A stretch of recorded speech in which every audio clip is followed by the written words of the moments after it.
Trackmania world champion for the fourth time.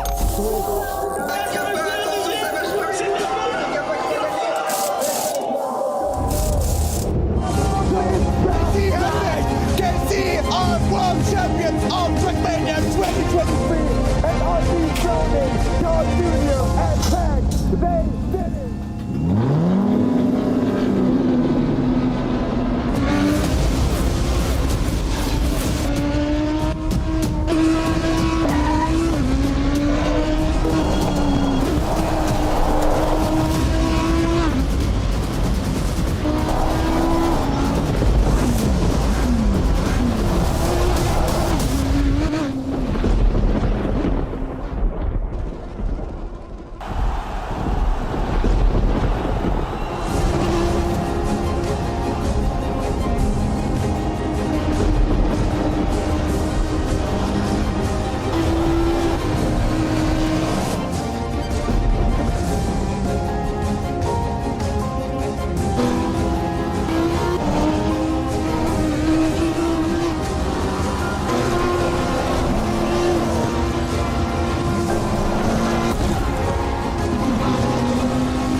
Hello guys and welcome from the Paris Games Week. We have the Trackmania World Cup of 2024 coming to a close. I'm Luckers Turbo and I'm joined in by Boni. Welcome, nice to see you. It's good to see you, good to see everyone here as well. I mean, it's awesome, right? Being here live in Paris. I mean, hopefully you guys are picking up some of the sounds happening out on stage. At the same time, yeah. Exactly. This time I can hear you right now. You're here. Yeah. I can... Yeah, you can even touch me. But let's not go too far. I mean, later. Dude, I'm looking so much forward to it. It just went by so fast. I mean, we're already starting. Yeah. It's 11:30 on a Friday, and I mean, we have great by. matches coming up ahead. Let's say like this. But yeah, I mean, it's just a very exciting feeling to be here. It looks great. We have an English cast as well, and I hope you guys are doing great. We have seen predictions as well going on. Yeah, I don't know who can win it. I don't know. It will be People very... sleeping on Binks, I think, but that's, you know, we'll see how that goes. There was already a verdict from it beforehand. Yeah, let's say it like that. So, I mean, maybe we can already jump into the format explanation if we with that, because I think that gives you a good overview of how the format is going to run today. First, the playoffs. 32 participants qualified from the regular season will participate in the playoffs.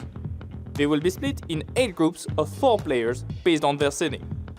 They will compete in a cup mode. To become a finalist, you have to accumulate 120 points, and then you need to finish first in a race to qualify. In each pool, 2 players qualify for the next round. The other 2 go to the loser's bracket. This keeps going until there are only 4 players left. Those players will be qualified for the next stage. They still need to play a match, because the winner of the playoffs is going to have a huge advantage. It's time for the second phase, the final phase, on stage at the Paris Games Week.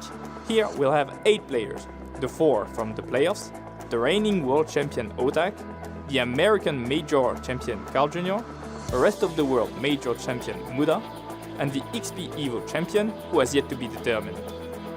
They will be split in 2 semifinals. Otak and the winner of the playoffs will be picking their semifinals opponent one after another. Semis will be played in the same format as playoffs, the cup mode with a 120 points limit. And for the grand final, the 4 remaining competitors will have to reach 140 points, and then finish first in a race to become the new world champion. There we go. I mean, I'm looking forward to seeing that world champion come out. So we're going to have 2 matches. First, those semifinals, 120 points, and then into grand for 140. And I mean, one of the things we didn't see in the video just yet, because obviously it was made before XP Evo, it has concluded. We know who that 8th player is. It was not the champion, because the champion was Epos, and he already got in. But it is Pac. Pac coming back once again for another finals. I mean, that was one of the things he was very much looking forward to. He was so hungry for it as well. He got very close during playoffs. Just barely knocked out by Epos there as well. So that was very, very cool to watch. But yeah, with that 8 players completed, we have our map pool here ready and waiting. Secrets, Castlemania, Roll Cage, Wave Control, Spinoff, and I mean, I'm excited to see these maps once again on stage. Yeah, those maps are really hard, though. They're not an easy pick to take. And I mean, there are players saying, okay, I have faster times here. There's a new secret line on Secrets. We already talked about another line that is not allowed on Roll Cage that SOK was talking to us about beforehand. So there's a lot of things that are going on those maps. And those 5 maps, of course, we played 4 rounds. However, there's also a pick phase going on. But yeah, as you said, we know, and I think that already brings us to the semi-final that is going to happen now, because Pack and Epos are in the same match. Otak has picked also Muda into the match, so that is the first semi-final that happens. And then from that match, 2 players will go into the grand final. And have you seen the trophy? The trophy looks so cool. So good. It's not a $12 trophy this year. It's probably times a little bit more. Yeah, just like a bit more. I mean, along that as well, right? They got the cash prize as well. Total $18,000. It's going to be divided over our 8 players. It's going to be $700 for everybody who isn't able to make it into the grand finals. And then from that point on, for 4th place, $1,200. 3rd place, $2,000, 2nd place, $4,000, and finally for that number 1 spot, that is $8,000 plus the trophy. Plus the trophy, and I mean, we were already discussing, right? I mean, if it's like Muda, if it's Carl, how are they going to take that on the plane? That thing is massive. Do you have to plan that? I think there is something like there's some special rules for that actually when it comes to that. So I think they're able to put it on the plane. Customs be like, what is this? Huh? Oh, okay. you're the... Yeah, okay. I've seen you yesterday at Paris Games Week. Yeah. I mean, it's a cool job to work at the airport, right? I guess you get to see a lot of nice people. But I mean, prediction-wise, I think it's a wild, wild west. I think there's a lot of players that people sleep on.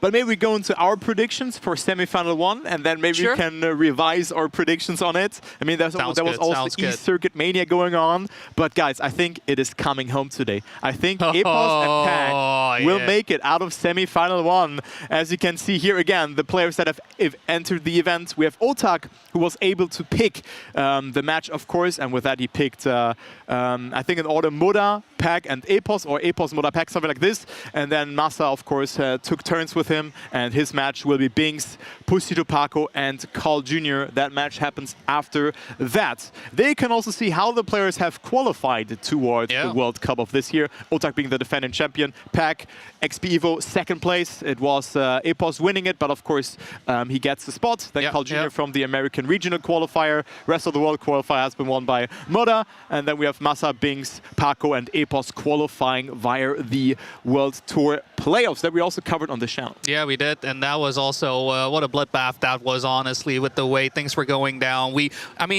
From day 2 onwards, really, from the playoffs, there were so many hard matches, so many close matches at that. I think anybody who made their way through, right, is very, very happy to make it through. But this is the time that they're going to have to prove themselves. This is the time they're going to have to determine who is actually going to be the best. And I mean, I do kind of feel it's coming home, but I have seen with some of the predictions, I was already mentioning it, people I think are sleeping a bit too much on Binks. Came in first on the rankings, got so many points, got through first as well in playoffs. Because Masa was the one eventually winning. Yeah, Binks went through, like, he was 1 level ahead of each other. And I mean, I think that's a good thing, because compared to Carl Jr. and Muda, who had it quite easy to qualify, and they have not really played those maps in a match just yet, so that is very interesting. And there you can also see the players now entering the stage. You can see Epos, Pack, and then also Muda. We have already seen Otak on the left side there, who has picked the match. So that's great to see also that we have an audience, and you can also see the trophy in the background. Beautiful. I mean, it looks great. And also look how filled the hall is. Look at that. The spectators are there. They showed up. They are ready. They want their Friday afternoon to be Trackmania filled, and who can blame them, honestly? It's 3 matches that are going to be star-studded. It's going to be amazing. Look at them all cheering around. I already saw some people with Otak signs. Yeah. They got got the signs and everything, and yeah. Muda playing with wheel as well. Like, Yeah. it's like I mistakenly said at the breakfast table, there's no wheel player, but then second thought, yeah, Muda now playing with a wheel, and Exactly. he plays on this high competition already after just 10 months of playing with a wheel. That's incredible if you think about it. Now Otak, I mean, the light was very, very bright on the stage, so I can get that. It also felt very warm. And of course, Otak, the reigning world champion, can he defend the title? I think that's the first step that he has to take. Not sure if Muda can match the pace. Pack and especially Epos, they looked very strong though. Yeah, because that's a bit of the worry. I mean, with Pack not having necessarily played too many tournaments for the points, but got enough to get into rankings and get into playoffs. Epos, who has played quite a bit more, I think probably the most alongside Otak in terms of tournaments. So we'll be quite prepared. Muda being the only one who hasn't been able to play as many as he would have liked, played some monthly cups along the way, but outside of that, some of the main tournaments that we've had hasn't really been a part in that. But you can see the difference as well, right? Some players play a lot, some players do not. I think Pack and Carl Jr. are two examples of players who are just so good, they don't need to play that much. They just hit that certain level and they show up when they need to show up and show people why they are the best, and everyone else, yeah, you're just in the kiddie pool having a good time. We're here to play right now, and I'm very much looking forward to that. But as much as, you know, we have 4 great players here, I think Muda is the dark horse in that regard. Otak had his pick. He had his opportunity to make the match fit the way he wants to fit it. And I do find it interesting as well that he chose both Epos and Pack in his matches along that. Yeah, I mean, it's interesting to see the thought process behind that, because probably I would have picked a different match on Otak's perspective, but so would have done everybody else. And then, of course, Master also getting the first. But on the other side, also the last seed, which is interesting because now the pick phase is not based on how you have qualified to the event. It's based on the World Tour ranking in this way. So the maps will be picked. And of course, 1, 2, 3, and 4 will be picked, and then map 5 is of course the last one that is left out. And I mean, map 1 is just so important to play this map twice, because with 120 points, we will, I mean, other than you having an exceptional match, we will see this map again. Yeah, you're guaranteed to come back. So knowing that your performance throughout the year allows you to give yourself so much of an advantage is going to be great. It's in this situation. Going to play a big part. I mean, there is a chance that the second map may come around, but that would only be the case if it's going to be a very close one, where we would have to end up in double, triple finalist situation for that to even be a factor. But we have seen that because of the difficulty of the maps, there are possibilities that people will lose points. They get DNFs, right? I think Secrets, for example, is one where we've seen that quite a bit because of the last couple of Secrets in particular, leading to quite some issues along the way. Roll Cage, also one of those maps where we've seen DNFs. Spinoff. It's really, really hard to, you know, if you're make a mistake along the way, to stay within that 10-second countdown, because that is one of the most important parts to keep in mind, to finish, get those points in, because otherwise you're just going to fall behind, and it could very much easily lead to a situation where missing out on just 3 points, right, because you had a bad round, could lead to missing out on finalists, missing out on that 1 round you need to move on, because we only allow 2. Definitely, and I think I can already see the preview there of the first map, and it will be Spinoff. So we start with Spinoff, and here we go. It is starting, guys. Here we go. The World Cup 2024 playoffs are live, and we're starting with a conservative start from Muda, though a little bit further behind, 0.4 per second. We have Pack, Otak, and Epos fighting it out for the first 10 points. Of course, format is 10, 6, 4, and 3 points for the respective positions. Point number 120, we play for 2 winners, and we see Pack in the second position. Muda with a good turnabout. Otak decides to go forwards. Yeah, forwards. We've seen the mix, right? Some players going forward, some players going backwards, but it's going to be a nice mixture of the two. Otak having some issues getting out of the ice wall right there, and it is the UK boys, the English crew coming true right now. Pack and Epos side by side in first and second. Otak and Muda are going to have to settle for third and fourth. It's going to be a nice close fight, though, as we get into the second half here. Yeah, looking very good for Epos to take home his first 10 pointers. I've talked a lot to Epos, actually, at the breakfast table today, and he didn't feel that comfortable, but he said practice didn't go too well, but it certainly doesn't go too well here in this round by the looks of it. Very as Pack, I mean, takes it calm and collected 10 points, and I think just experience-wise, Pack should have this quite easy compared to the other players. He has been performing so well throughout the entirety of, like, just top-tier tournaments. Yep. And he takes the first 10 points Oh, with being Muda. 1 second behind. And that's what we were talking about. Muda with a DNF not getting any points. Yeah, and that early in the match. Just round 1, already starting off with 0 points. That is devastating. But hey, this map is brutal in and of itself. There are so many sections, right, where you can fall down. I mean, Whiskey was very much cooking on this track, and it's led to so much destruction this time. Pack the one, missing out. We're left with Epos in the lead. Otak and Muda falling behind. And it's really been the first half that hasn't really helped them out too much. Muda once again going for the backwards. Epos and Otak going for forwards. Yeah. Whoa, very close, because the respawn right down that ring is so tough. If you mess up through that ring... double respawn, yeah. And then... Yeah, you cannot normal respawn on rings, so you will end up so far behind. And about also the line that Otak takes that really just gets you out so far. And again, the UK lads in first and second. Epos wants to redeem himself and get himself those 10 points that he was actually so close of reaching last round, just before the ending sector. Hopefully he can get it through this time around. Looking good, making it across. Pack is not too far behind, 0.8, but doesn't get the turnaround correctly. Accelerates too early, and then the inverted steering, of course, is not taking place anymore. Well, how many mistakes have happened here? 5 seconds of a gap, and only Epos driving 1 second behind the wall record, of course. 107.197 is a really fast time, but I mean, fast is definitely 2 DNFs. What? Pack and Muda both missing out. I think those are the nerves. It must be and the also nerves. different setup and all of that. Yeah, players, having to get set up and everything. Not a lot of time per se to get things going, so it may be that is leading to some issues. But as you're mentioning, right, about the world record, that being as tight as it is, last time I checked, the difference between first and second place was about 7/10 of a second. Masa was cooking when he was playing here, and this is definitely his map, right? I think the moment we see Masa play here, this is going to be the map he's going to pick, as he has been able to shine so much on this. Along the way, once again, a tough round, everyone dying. Where are you guys going? Only one remaining is Muda and Otak, lagging behind by about a second, but packing up us this time around, having to fight for points. We've seen how easy it is to lose out on points. This is like the wild wide west at the moment. Muda with 0 points after 2 rounds. Finally leading the round though, so it could even do not matter at all here that he did not finish those rounds. Of course, it would have been better, but yeah, he was almost messing up there, and it's Otak not too far behind. Muda would thankfully take those 10 points, but wow, Pack also 4 seconds behind. Epos 5 seconds behind. Muda maybe saving a bit too much, but still gets it across, and Muda will win this round here with a 108.9, so almost 2 seconds away from the world record. But hey, in this round we have all players finishing, so that's already a W in my book.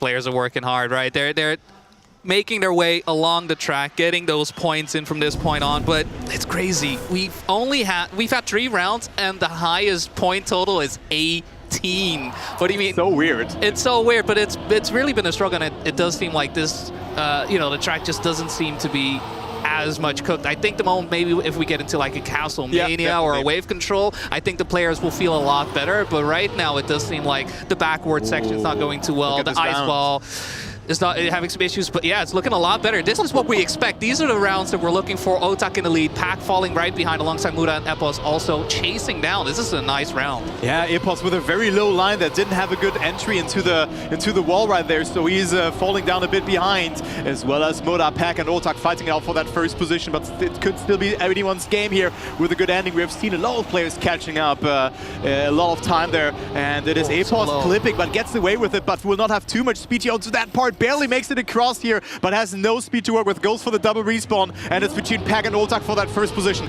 Pack leading, of course, had that DNF in round number 2, but now this is looking good. Otak with a bit more speed, maybe can overtake Pack in the ending. Good line from Otak. Otak with a low jump. Otak can make it, but he will not. No. But that was a great round. Pack wins it, and it's tied for first. Pack keeping the lines, keeping the defense up beautifully right there, knowing that he has the space to get through and getting himself 10 points along the way as well. And we have Pack and Otak with that tied for first place on 24 points. And just like that, map number 1 done and dusted. And you see Otak, I think he's happy with the way it went. We're gonna go back, right? This is the map we're gonna expect our players to come back. Our players are gonna have to secure a finalist. But I mean, at this point, it's very hard to say who that is going to be. Everybody looking kind of shaky. Yeah, Oltak with 4 second places in a row, by the way. So very consistent driving from him, if you think about it. He was the only player who finished all rounds. I think also Epos had a round where he did not finish in. Correct. Or maybe just had a weird position, or like a conservative position. It could be. So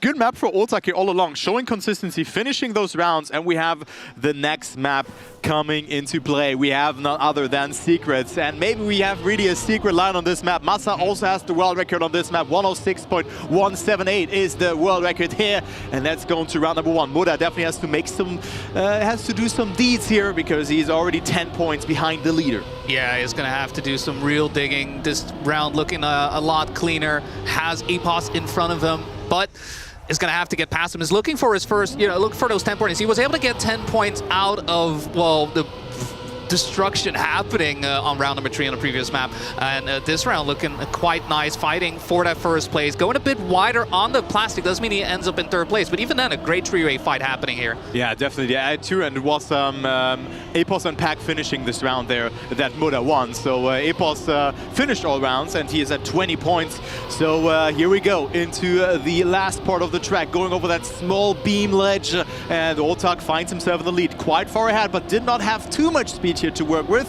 Muda and Epos might have a bit more speed. Oltak with a very risky jump. Muda goes for the overtake to the line. He gets what it. an ending from Muda here for the snipe. 600 ahead. That was insane. Ridiculous. We have seen that so many times go wrong. We've seen players barely. 300 of a second. Wow, look at this, 6 points. That was beautiful. I mean, but that great attack there for just getting in when he needed to. And it's so easy to hit those poles there as well. No, Muda. I mean, I love the tricking right there, but unfortunately, this is not stun mode. That's not going to earn you any points, and it's not going to be able to repeat that success that he had in the previous round. And there's also a time limit here in this one, not opposed to stun mode. Of course, now it's a bit different.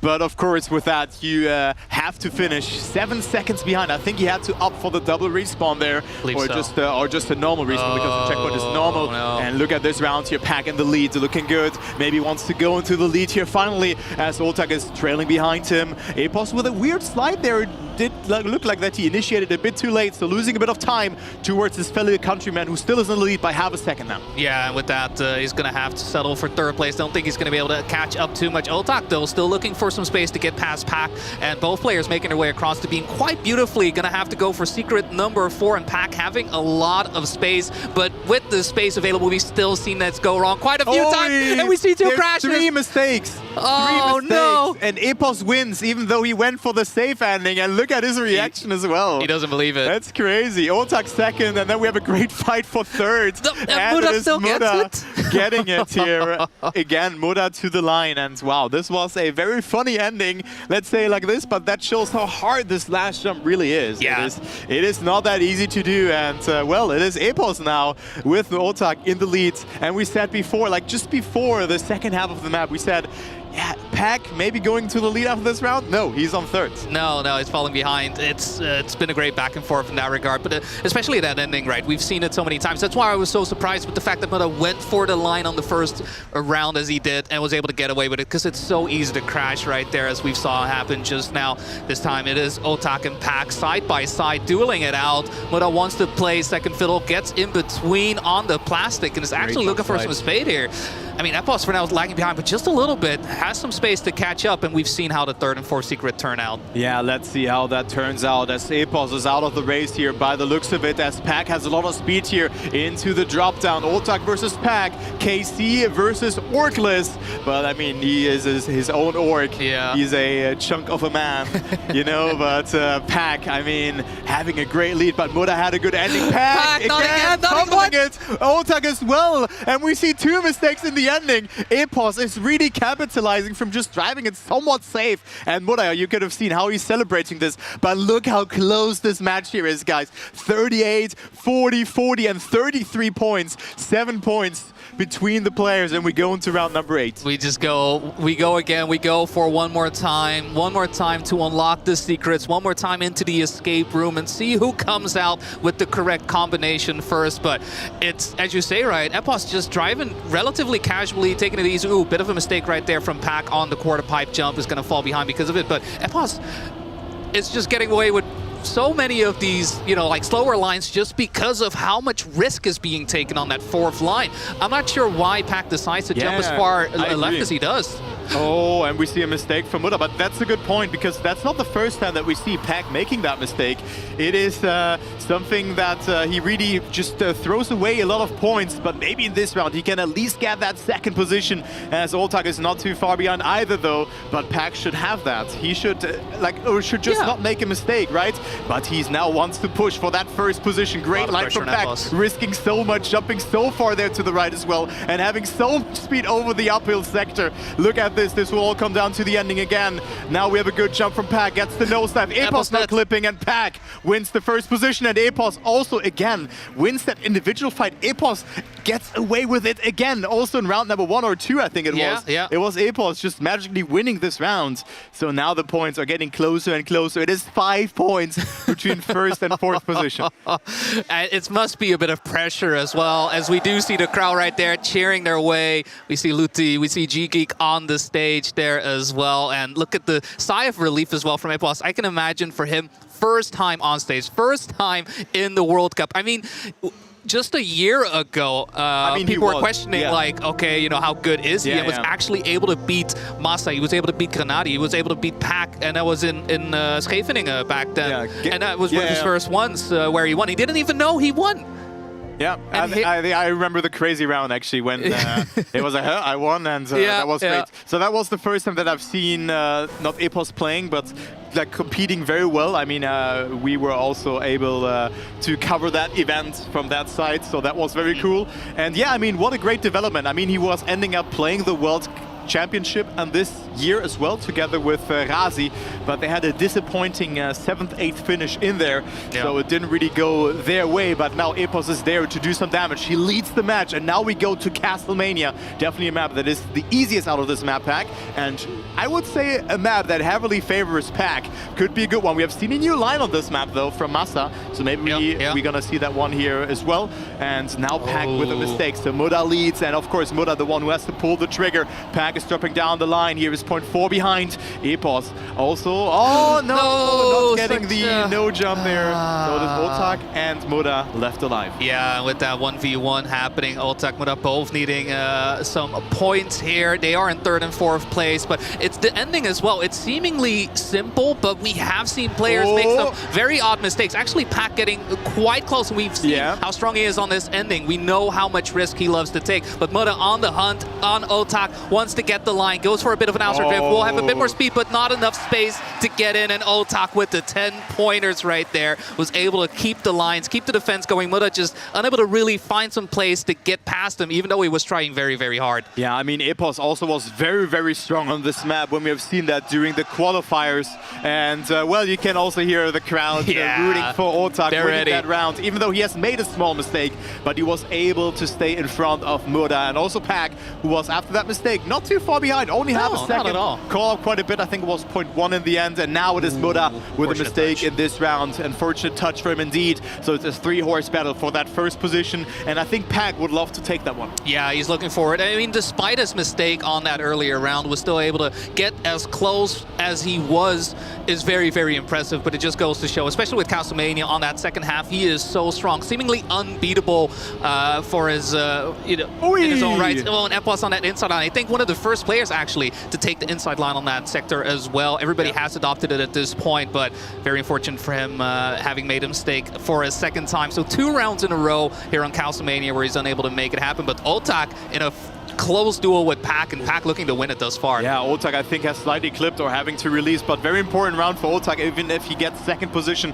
to make some room towards all the other players. I mean, it looks quite good for him that he just activates Finalist mode very soon if he continues that match like this. But it's Pack who's 0.2 ahead and will thankfully take those 10 pointers. What is the time going to be? 114.05. We've seen 113s. I mean, the world record is also from Pack. So good job. And Pack moves up to second place. Still a very, very contested match though. Muda maybe again falling behind, but with a lot of like just 10 pointers and just finishes. I mean, he had 2 no finishes. Yeah. Just look how much that comes into play. It could have been 3 or even 4 points in that one round where Pack also did not finish. Yeah, it really makes a big difference in that regard, and it could very much lead to a bit of an issue where, looking back, if the match doesn't go his way, he could be wondering like, oh, what if I could just, you know, get a couple more points? What if, yeah. And that's not the situation you want to be in, right? You want to make sure you're putting yourself in such an advantageous position, and once again, the wall's coming in. I mean, it is a pretty slow map. Once again, with the touch,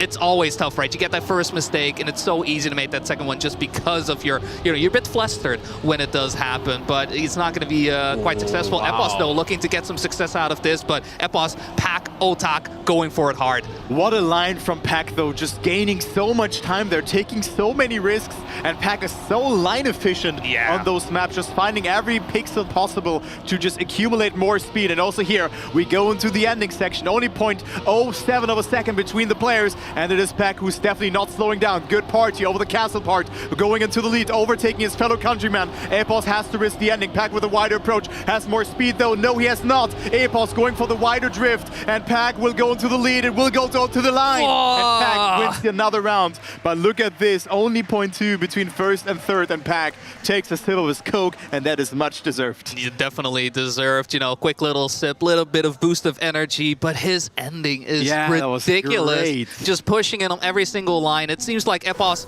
you know, he was fine, right? He was taking it all right.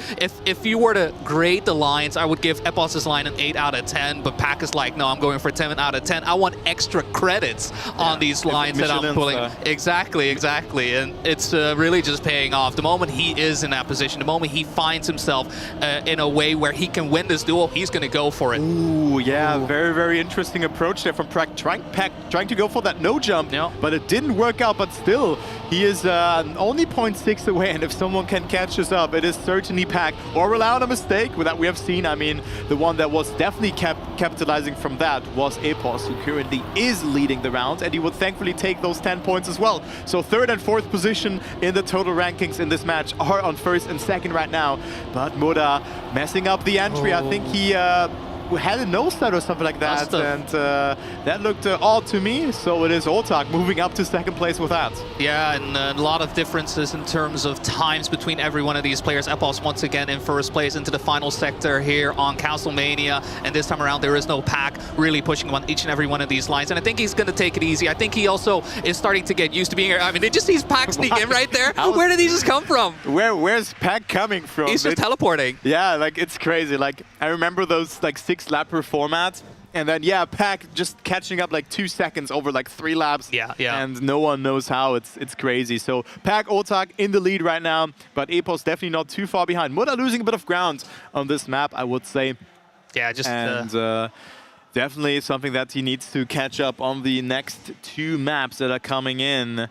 So we still have Wave Control and Roll Cage, if my memory serves me correct. Yes. We've had Spinoff first, then Secrets, then there you go, Wave Control coming in fourth. And yeah, Muda just not having the best of times there in Castlemania. I believe 3 out of 4 rounds making mistakes led to him just getting the 3 pointers. And because of that, falling a bit behind. Even though that is happening, the points between all the players are still relatively close. And while Muda is now starting to trail behind a bit, I think it could come down to just 1 or 2 good rounds here on Wave Control to put him in a good spot. That's it. That's always what I think about, and I hope Muda is not doing that. But imagine Muda would have finished those 1 or 2 rounds. He would have been at 63 or 64 points, and it would have been a complete different story. But here we go. We go to Wave Control. World record at 106.236 by Epos, and we can also see that wallbang there Here we being go. utilized by the players. It's quite tricky to do because sometimes the speed can be a bit different and you need to stay in a very precise angle in order to get around. So the players definitely did their homework there, but Muda, 3 seconds behind. It really feels like that he's losing track. Maybe he has to go out of his comfort zone, but like, my prediction beforehand was also that Muda will have a hard time in this match because, I mean, playing with a wheel for only 10 months and already qualifying to the World Cup is impressive enough. Yeah. But, like, I mean, him just staying somewhat in the line of almost reaching finalists at some point is also great, as Epos there clips a bit, but it will be UK in first and second place until, unless Ulta gets a good ending, but nope, it will not be the case. Epos on first, also now with that, going into the lead, and Pack is on second.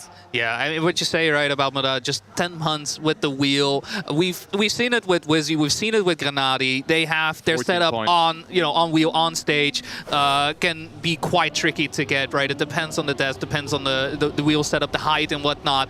There's quite a lot that comes into play compared to playing on pad, playing on keyboard. It's so different. Yeah. Like, there's so many patterns that you fall back to that are much deeper than you think in the connection wise, right? You will not have that much confidence. You don't have, like, there's so many processes. Of course you still have the game knowledge, but it just feels clunky maybe in some ways, or maybe you limit yourself and maybe it goes correct, but like this last 0.1% is definitely what is missing here, and that's hard to acquire over 10 months. But now Muda gets a better line here across, has a lot of speed here because he has taken a lot of the booster and is in that fight for second position. But Pack looking very good on this map, as well as Epos, and they could, well, just when I speak out Epos, he made a mistake and he having to respawn. Yeah. But this is looking really good for Pack though. Really, really nice, and he could take another 10-pointer. Yeah, he's looking for it. There's not a lot Otak can do at this point unless Pack somehow messes up this jump. But honestly, we haven't seen any of these players having issues getting up there. And with the slide around, Pack knows he doesn't have to take it too tight. Great time indeed. 106.5, just 3/10 away from the world record set by Epos. And Epos can be quite strong on this track, but it's very much a back and forth. For him, it's either he's in first place or he's in last place. But alongside that, he is known to tilt. Like, the moment tracks don't really go too well, you can very much see it in his play. Thus far, hasn't hurt him too much. Second place, 81 points, but it's still a bit of hit or miss, and I can imagine the nerfs are playing a factor in that. I mean, also that his org is that big, right? And you're representing KC, which has a lot of fans. I mean, you can hear them all screaming and shouting for Otak, and now we see Epos with a mistake. So that is very good for Otak, though, because he can extend his lead towards Epos, or just firstly overtake him. But with a second place, he will definitely go into that, as Pack fell a bit behind, 0.1 of a second, and it's Otak leading. Great line there. So he has a commanding lead going to the ending sector. Yeah, and with that, giving himself a lot of breathing room, needs to make sure he gets to jump down into the water and not lose his grip right there, because that is the main issue that can happen. Pack looking for any and all weaknesses in Otak, but Otak losing a little bit of speed, not enough for Pack to really make up the difference. It's going to have to come down to this plastic slide around. Ooh, Otak barely clips a lot, gets past, but Pack looking for the space, gets the inside line, goes past, gets the snipe. The Giga Chat is back, ladies and gentlemen. Pack with a great ending. Like, one small line difference before the quarter pipe jump made up for it, and Pack had an insane ending. And this was so huge, you don't even know that. It's 11 points. Like, the difference between 10 and 6 points is tremendous. Let's say it like that. 97 points for Pack going into the last round here, and then we're gonna go to Roll Cage, where Pack could already qualify to the grand final. But also, on the other hand, very important for Epos that Otak was sniped there, because he would have been quite far ahead of him. Yeah, it means that the difference in terms of points, there is some space to make up. There is some room to get at him right now. He is in a duel with Otak, as we see a crash happening on Muda. Really having some issues on that water section right there, and is unable to really bring the fight to him, put himself in a disadvantageous position. But Pack thus far, second place on round 1, first place on round 2 and 3, and is looking for his first place here on round number 4, though Epos and Otak are very close to him. Ooh, not the best eye sector right there. Does allow Epos to get wheel to wheel right next to him. So good. Yeah, a phenomenal job right there. All three players making their way onto the dirt, and it's going to come down to the plastic once again. Who is going to get that inside? Epos first to enter into the sector. No, Pack actually with the over overtake, a bit more speed, going around. Otak tries to get the snipe. He does not. Once again, Pack with the 10-pointer. What a difference between these players and how fast they are as well. That was ridiculous to see. Pack once again coming out on top, 107 points, just 13 points away from that finalist. But what a way to end Wave Control. That was crazy. Pack again with such a nice He's ending. Hungry. And you can see it. Yeah, come on, Tom. You got that. And I think he has it. Yeah. He has what it takes. Like 36 points on that map. That was huge for Pack.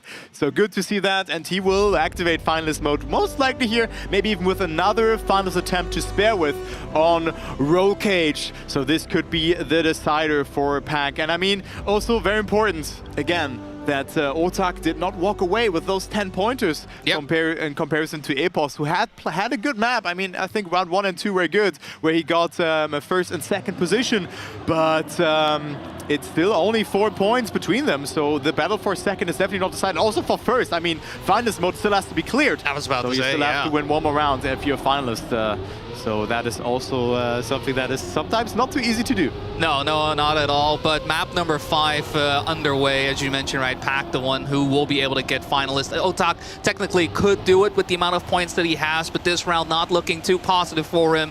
Is lagging behind by about 3/10. Is going to have to play cameraman for this round in particular. As Epos, once again, he finds himself in first place or fighting for first place so often. But it seems like the moment those final few turns come up is where it's, you know, gets quite tricky, and especially with Roll Cage, where the moment we hit the bumpy roads and head into that final sector, that is where we see mistakes happening quite often. And with Muda falling out of the wayside for this round, it is going to be a fight between Pack and Epos. Yeah, the match is not really looking that good for Muda. He had a great start, was capitalizing a bit from it, but also now Epos is falling into the same trade as Muda, making mistake after mistake in those rounds, just trying to push more. And it looks like Pack and Otak could take it, but it's Otak who is capitalizing from a mistake from Pack, but not the best of landings here from Otak, but he still gets it across. Pack!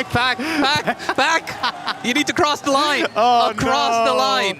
That was so unfortunate. He maybe should have gone backwards, but of course penalty grass is penalizing you a lot if you're in low speed, but still Pack with 110 points. So he could activate finalist mode, but huge for Otak to winning this round. 102 points for him already on his account. Yeah, he's with that, 8 points away from Epos. Epos being, I think, the main danger right now for Otak when it comes to advancing to the grand finals. This is single elimination. There is only one shot to get into the grand finals. And Epos with a bad landing onto the sausage does mean that he is going to be out of it for this round. Means for Otak, he's going to be able to get some more points. But Pack hunting for those 10 pointers. Muda is the next match. Masa is in the next match. Muda, on the other hand, may not be able to see the next match if these mistakes keep happening.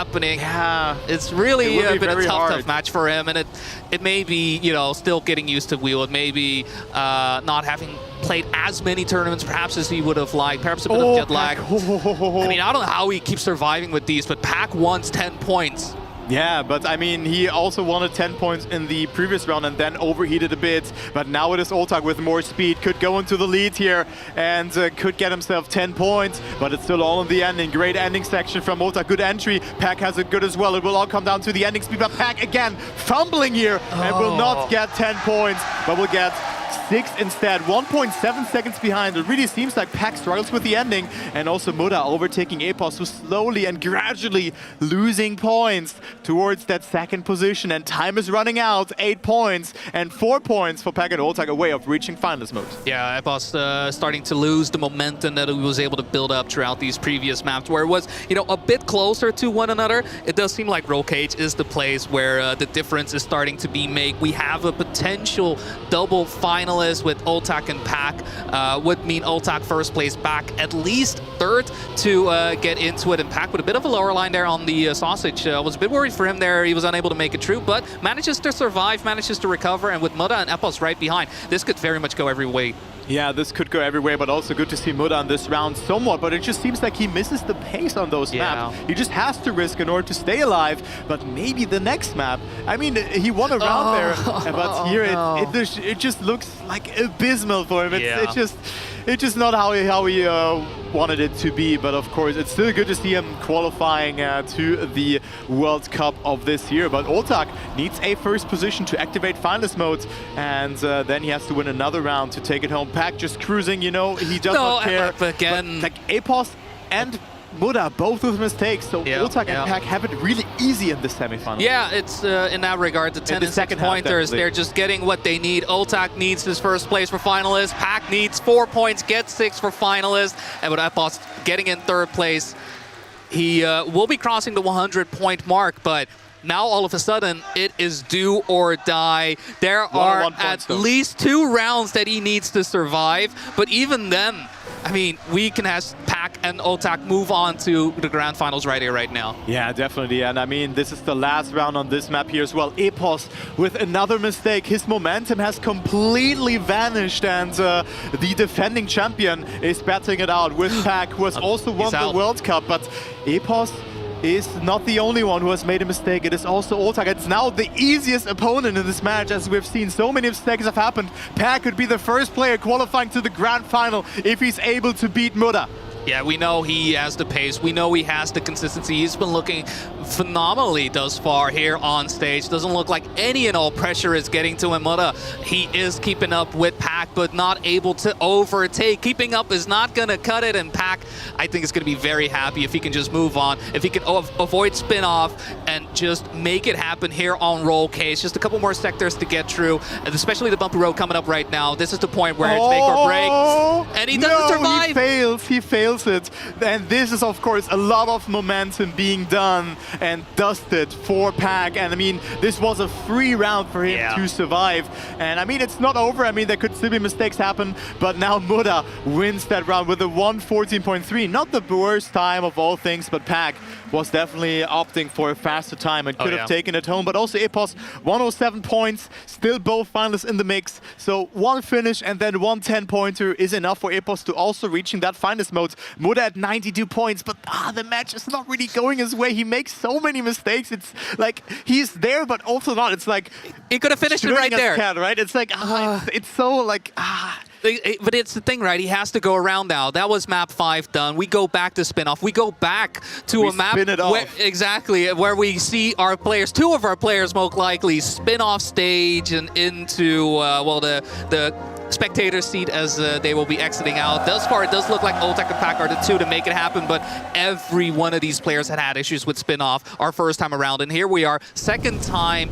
You're going to have to make it happen. These 2 backward sections, 1 360, 1 quarter pipe ice wall. I mean, what else? There are so many things these players are going to have to survive, things. And the first one is down. Muda with a mistake. He's out, and now it's for Epos to deny those finalists. But look at the start for Epos. This is a dream come true for him, but of course, a couple of more points, and he would have also been finalist after this round. I mean, he has been throwing away 10 points. Pack going down there, clipping the ledge by the looks of it. Oltak. So now Epos is his best friend. His fellow countryman is half a second ahead, and all that Oltak is in need of is 1 mistake from Epos, and he will be going into the grand final. Yeah, Epos right now having fate in his own hands. He just needs to keep Oltak away from himself, and even then, 7/10 of a second, you would say surely nothing could happen, but do not be mistaken. This map is hard. We've seen so many issues. Epos gets the backward section correctly, and if he gets the 10 pointers here, it does mean he puts himself in a favorable position. He could allow either Pack or Oltak to get their finalists secured, because Epos just needs 1 final. He just needs to finish once. He gets the 10 pointers right now, and with that, keeps his dream alive of making it into grand finals. Just needs to do it a couple more times. He definitely has a finalist attempt if he finishes the next round, and of course Oltak and Pack close it out then. But here we go, still double finalist situation. You do not lose it if you do not close it out in a certain amount of rounds. So here we go, also Muda finishing the round. So we had all players finishing, and now the finalists are in that 3rd and 4th positions, at least in the checkpoint. But Pack coming back, having a great line. Epos and Pack in the lead, and they also look very strong on this map in the first rotation. Of course, Oltak going for a different line, setting up a bit wide and not going for a backward strategy. And this is not too slow, as Pack and Epos are still in the lead though, and Pack, of course, being in finalist. And this comes all down to the second part of the map. Epos with a good entry, does not slide out, and Pack is leading. Will he get denied, or will Pack go to the grand final? I mean, Pac, he had one opportunity already on Roll Cage. This is looking like his second opportunity. Muda once again there. Muda last time getting Pac out of that potential winner spot. Muda having the lead by only just Pac overtaking him on the second backward section. It's going to come down to the final part. It's going to come down to that breaks off part. Pac needs to make his way around. Muda's too far away. Muda crashes. Epos too far. Pac needs to hit the wall, gets through, makes it through the finish, and we have our first player moving on to the grand finals. It is going to be Pac, and I can imagine look at him. Look Did you see him? But look at Epos as well. Yeah, I really like the so reaction. happy for him. That is so cool. Epos like, bro, I'm gonna join you now. Look at me. Yeah. Like the pump, the hype is there. Epos is focused. Come on. Let's see if both are going into the finals. Maybe it's coming home, but Otak has definitely the best start out of the 3 remaining players, as he right now is in the lead. But of course, the track is way too long. Respawn. But it's Epos with a respawn, so Otak has a free round to just win. He does not. He has such a huge gap. It's 1.5 seconds, but the track is still not too easy to clear. No, there's still a matter of surviving the track, and even with a second ahead, it doesn't mean it's over just yet. But Oh my! For now, is able to stay in. It is able to defend his title if he makes it through. Just needs to clear the second half of the map right now, and for the time being, it's looking like clear sailing. Just a couple more tricks, just a couple more turns to secure his spot in the grand finals. Yeah, and look how stressed he seems. Like, come on, you got this. He speaks to himself. And he's not even breathing. How he does that. I mean, I can't imagine how stressful that is, but it's looking very good. And Otak will also make it into the grand final together with Pac.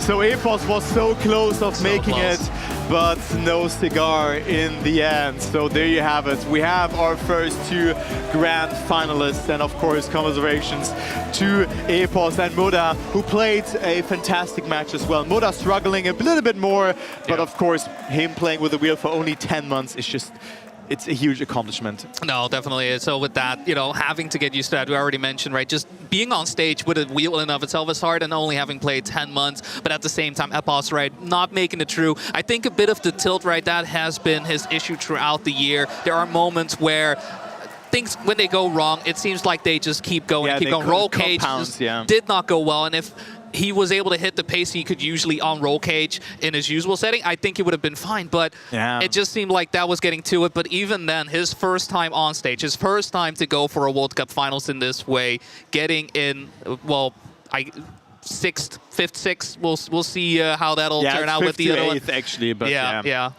even then, honestly, a phenomenal performance from him. It was getting so close to it, but Otak just able to make it happen due to both Muda and Epos making a mistake on that final round. Yeah, definitely. And I mean, the final round was just, again, the Wild West that we've seen beforehand. And I mean, just seeing how Road Cage panned out. Massa, maybe you remember Massa day 1 on the World Tour playoffs. He was a weapon on this map. Yeah. He has the world record on this map as well, but I do look forward to the next match as well, which is starting very soon. The players will get introduced very, very swiftly. So just before that, we also have an winner interview that will be both in English and in French. So we're just going to comment on that. You guys will watch it, so it will be good to see. Yeah, curious to see what the players were thinking, right?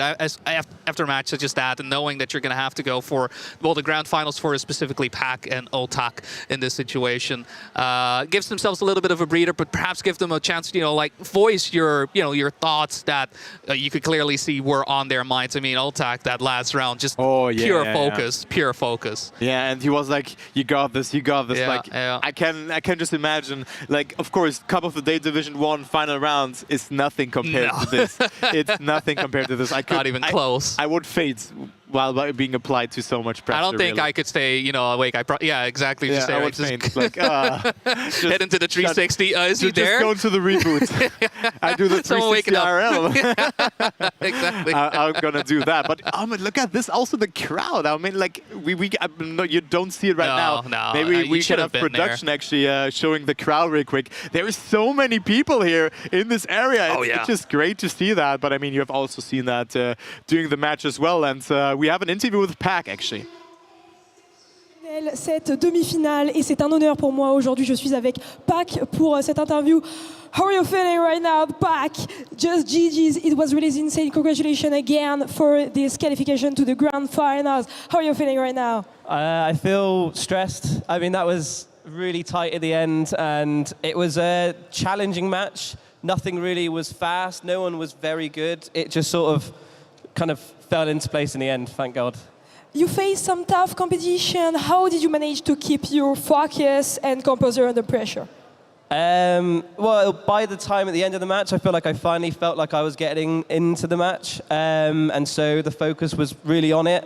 The first two tracks, focus was completely gone, trying to get used to everything. But I'm happy with how I performed in the end. And to come through and win the semi-final is ideal. It's just exactly what I wanted to do. Alors, pour vous traduire pour nos amis français qui sont présents avec nous, j'ai demandé à Pac tout d'abord comment il se sentait pour cette qualification lors de sa grande demi-finale. Il s'est qualifié et il a dit justement qu'il était très heureux d'avoir pu jouer aujourd'hui sur le stage, qu'il se sentait justement très à l'aise et qu'aujourd'hui il avait débuté cette demi-finale sur les chapeaux de roue puisqu'il s'est qualifié, toujours très heureux. Et comment surtout compose-t-il avec la pression pour jouer devant des milliers de personnes aujourd'hui? Il disait personnellement, je viens sur le stage, je suis très confiant, je m'intéresse aussi au jeu en amont et donc forcément j'arrive avec une certaine préparation qui est juste parfaite et ça me permet d'être très focus sur mon jeu. Et enfin j'ai une dernière question. I have a last question for you, Pac. The French crowd here at the Paris Games Week is absolutely electric. How does it feel to compete in front of such an energetic audience? Do you think the French crowd brings something special in the atmosphere? I mean, I'm happy to play in front of the French crowd. I mean, a lot of fans for OTAC. And so it's whenever I hear everyone say, oh, let's go OTAC, all I hear kind of is the end of it. So I hear AC, and I'm like, oh, okay, nice, it could be me, but it's definitely not cheering for me. But no, I appreciate everyone cheering and keeping up the atmosphere, and I'm happy to continue and be in the final, and hopefully we see some other familiar faces in the final. Enfin, j'ai demandé à Pac, forcément, nous sommes ici présents à la Paris Games Week. Qu'est-ce que ça peut nous faire de jouer devant le public français qui est reconnu pour être un public très fédérateur, très passionné? Et il disait qu'il était très heureux de pouvoir jouer sur cette grande scène et qu'il entendait d'ailleurs dans son casque les gens crier, hurler, que ce soit pour ses opposants ou pour lui. Et il en était très heureux. Thank you, Pac, again, and congratulations for this qualification. Thank you very much. Merci à vous et on se retrouve juste après avec les casteurs Lutti et Greg. He's constantly talking to himself. He's constantly, you know, fueling himself in that. Like, come on, Tom. Come on, Tom. You got that. That's important. It's very important. One of those things you don't expect. Positive reinforcement, right? Exactly. So it's very good. Also, like, speaking to yourself will make you more productive and aware of the situation itself. So yeah, you're manifesting that. Like, also, if you guys speak to yourself, like, just in everyday life, it's good. It's a good thing. It makes you more. It's a good way to vocalize your thoughts as well. And I do that as well, especially when I do play poker or something like this. I do speak to myself, or also when I, not play Trackmania, but if I learn and speak out of certain concept, it really helps me to manifest that into my mind. Yeah, it allows you, the thought process in that. It's why we, write things down as well, right? Yeah. Sometimes I'm just it's just another aspect of learning or acquiring something. Yeah, that's very good. But I think semi-final 2 now is happening very swiftly. So there you can see the players, Carl Jr., then we have Binks, Pussy to Paco, and last but definitely not least, Massa. So look at this, Carl Jr. of course playing as well. Also his, I mean, his not his last time I would say that he's going to go to Europe. No, I don't think so. I mean, we're already wondering. I mean, look at the trophy again. I'm hoping he already has like a suitcase specifically for the trophy because I'm not sure how Custom is going to feel about that. And look at that, crowd going wild. Massa having control over who to play in his match. Being supposed to Paco and Carl Jr. with that. I mean, he has been cooking. I've seen his messages, and he was already talking about maybe making a compilation of his records, as he has been able to get quite some great records on these tracks. And I'm very curious to see his secrets on secrets that he was mentioning. Yeah, same. I think Massa is one of the loose cannons when it comes to like finding alternative lines. I mean, the Castlemania, but also I think the World Tour map that we had with the wall, like with the flip where you hit the wall on top. I forgot. I don't have the map from the top of my head, but I think you guys know what I'm talking about. I think that was the first or second map pack. So here we go. Pusito, Paco, and Massa on the one side, and then we have Binks and Carl Jr. on the other. And again, same format, 120 points. You have points collected on each map, 10, 6, 4, and 3 points, and 4 rounds per map. And then there's a small warm-up before where you get to see the overview of the map, of course, and the players are warming up and loading into the map. Yeah, I mean, looking at the players themselves, I would love to see Pusito Paco make it through. I mean, also one of the debuts for the World Cup finals here was so close in the playoffs as well to making it through. Was actually able to knock out Pac along the way there as well. Yeah, true. And Pac having to go through XP Evo to get his spot in the World Cup finals, but Paco just doing a phenomenal job. I wonder how much water Carl how Jr. wants to drink. Man, for every map. This is for every map. He's doing his 2-liter challenge, and he needs to make sure every single map he gets one down. Just I don't know how fast he is with drink. He just crushes them, right? Just crushes them down, and then that's why they need to be plastic. It's like the challenge to nerf Carl Jr. Yeah. And then the last bit he drinks on wave control because it's a water part, right? He has to stay hydrated on that. Yeah. Has to stop at every checkpoint to take a sip, and then he's allowed double to. respawn. Yeah. But no, jokes aside, I mean, Paco, I think you mentioned they're a very notable player that we have seen, of course, also winning, I think, 2 majors this year. Yeah. And that was just a great year, or it just was on the final on 2 majors. And I mean, 9th, 10th position last year in the qualifier, where he played together with Legu, had great pace. Maybe you guys remember the world record on Twisted, that was absolutely insane. So Paco certainly has the pace and is a young prodigy, and it's very cool to see him playing now against the new generation. I mean, or old generation. I mean, Binks also still very young, if you say the least. So Massa and Carl Jr. being the old generation, and then Binks, you can put him in there as well, and Paco being the young generation. Yeah, he's like I mean, Paco is what, 17, 16, 17? He's 17, I think. 17, yeah, which is crazy. ridiculous in that regard, but still, you know, here on stage just to imagine, make it happen. I started Trackmania in 2009, like, it's insane to think about. No, I feel old, oh God. Yeah. with Nations coming into it, but no, it's along the way though. I mean, Massa was able to pick his map. I mean, Massa as well, I know he is hungry for a win. Yeah, he definitely. has always He's so been confident though as well. Yeah, because of that, every single time I talk to him, any tournament, doesn't matter, he believes he's the best, and he should. He should always believe he is the best, because if you don't, how do you expect to win? How do you expect to become world champion? Yeah, and I think that's also a very important thing, because today, Epos, I talked to him and he was like, yeah, I don't feel that good.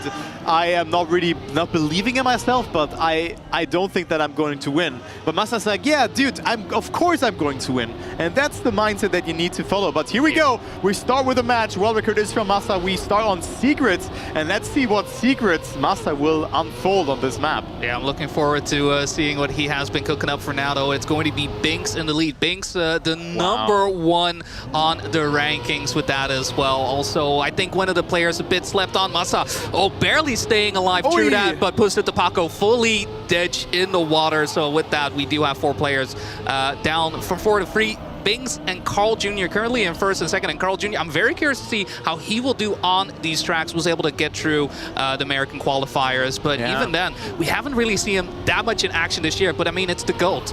Yeah. Of course he's going to do great. It's the GOAT, but he already played the most important tournament of the year. It was a 1v1 versus Bren on Sunday, I think, where they played on the Evo full speed server, and it was Carl Jr. losing it, unfortunately. But he won on the low maps, and also will not make the ending. So it is Binks and Massa capitalizing from that mistake. It sounds contradictory, but he was able to get it through, and also Carl Jr. finishing on the dot. Paco now with a finish in this round. It already starts like the previous match. Yeah, missing out on 3 points already. Last time around it was Muda. This time around Pusito Paco, the one being left in the water, left behind. No secrets unveiled for him. Was a bit too late. to make his way through, and is going to have to try once again. Again, the pressure, right, for him. First time on a stage such as this, you've got this massive crowd in front of you, and you're going to have to focus up. This time, not going to be part of the main pack that we see ahead of ourselves, but it's going to have to survive throughout this drift. Going down, let's see if he makes it through. No crashes happening, doesn't hit any of the walls, but we'll be in third place. Yeah, he's in third place indeed, and now Massa has a good line. Carl Jr. gets away with that, of course, not eating the penalty because he has the reactor boost attached to the car. So here we go. Bing's playing a very good first 2 rounds here by the looks of it, and he's hungry for more. He wants to get that first position, and guys, we were saying it before, and I think a lot of people are sleeping on Bings, and it could even be Bing's Massa going through, and not Carl Jr. making it. I mean, only 4 points for him, but also Paco is in the mix. Bings not with the best amount of speed. Massa will have it very good. Low jump for him, but Bings will make it stick and makes it 2 out of 2. Bings with 20 points, and Carl Jr. will finish the round here, but again, only 7 points for the GOATs. The 5-time world champion down to, or still on third position, and already 5 points away from Massa. Yeah, not able to really get into the groove of things just yet. Bings is, right, just being slept on. He was dominating in playoff. He seemed untouchable. It wasn't until the finals of the playoffs that Bings lost out to Massa. That's it. That is the only time we saw him falter. Other than that, his pace has been amazing throughout the playoffs. His maps have just been consistently fast, and with Massa unfortunately out of it, does mean that Bings may be able to make a three-peat happen once again in the lead, once again finding himself in the groove of things, and Carl Jr. crashing out does mean that's looking like a 10-pointer for Bings. And I mean, that also applied to Muda, right? Carl Jr. and Muda have not played those maps in a competitive manner, and this could be one thing that could be really important, right? That it is hard to just match the pace. Bings was just one step ahead of everybody else in his matches, and shows that here as well. Plays a very good match. Ooh, even though this was a very wonky line, but he makes it through. He's 4.5 seconds ahead. Massa also is in there, so this is his round to lose. Could even go safe ending, but no, Bings makes it through. Still a 106.79, and look his celebration there.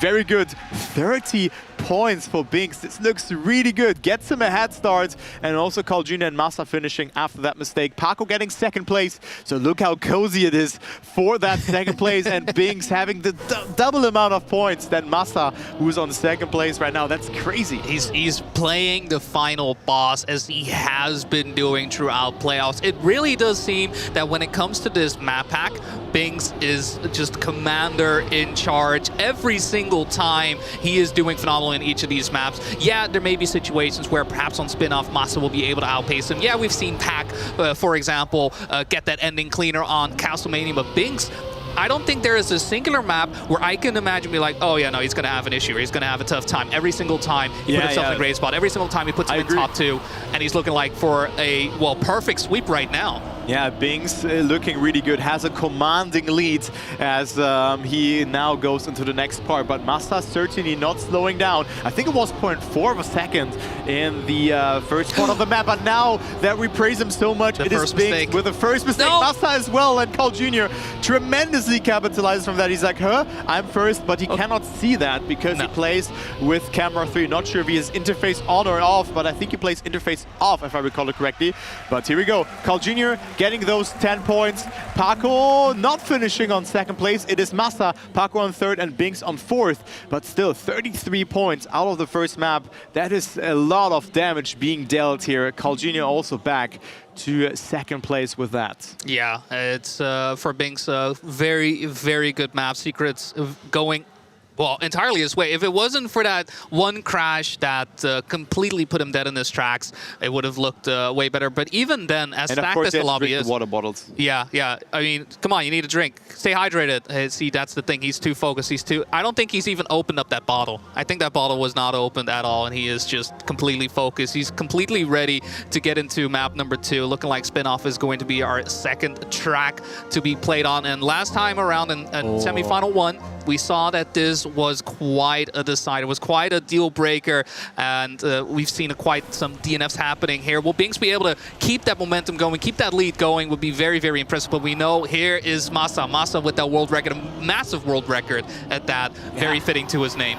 Yeah, but I have not seen the secret now from Massa on secret. And he's out here as well now. He's now. out here as well, so it's not really working out for Massa in those first 5 rounds. Of course, had some moments here and there, 21 points, and also now Binks with a mistake. Carl Jr. with the early counter steer to land a little bit of a drift to slow down accordingly. So great line there from Carl Jr. We have seen a lot of different lines throughout that sector, so this is definitely a line that has worked out well for him.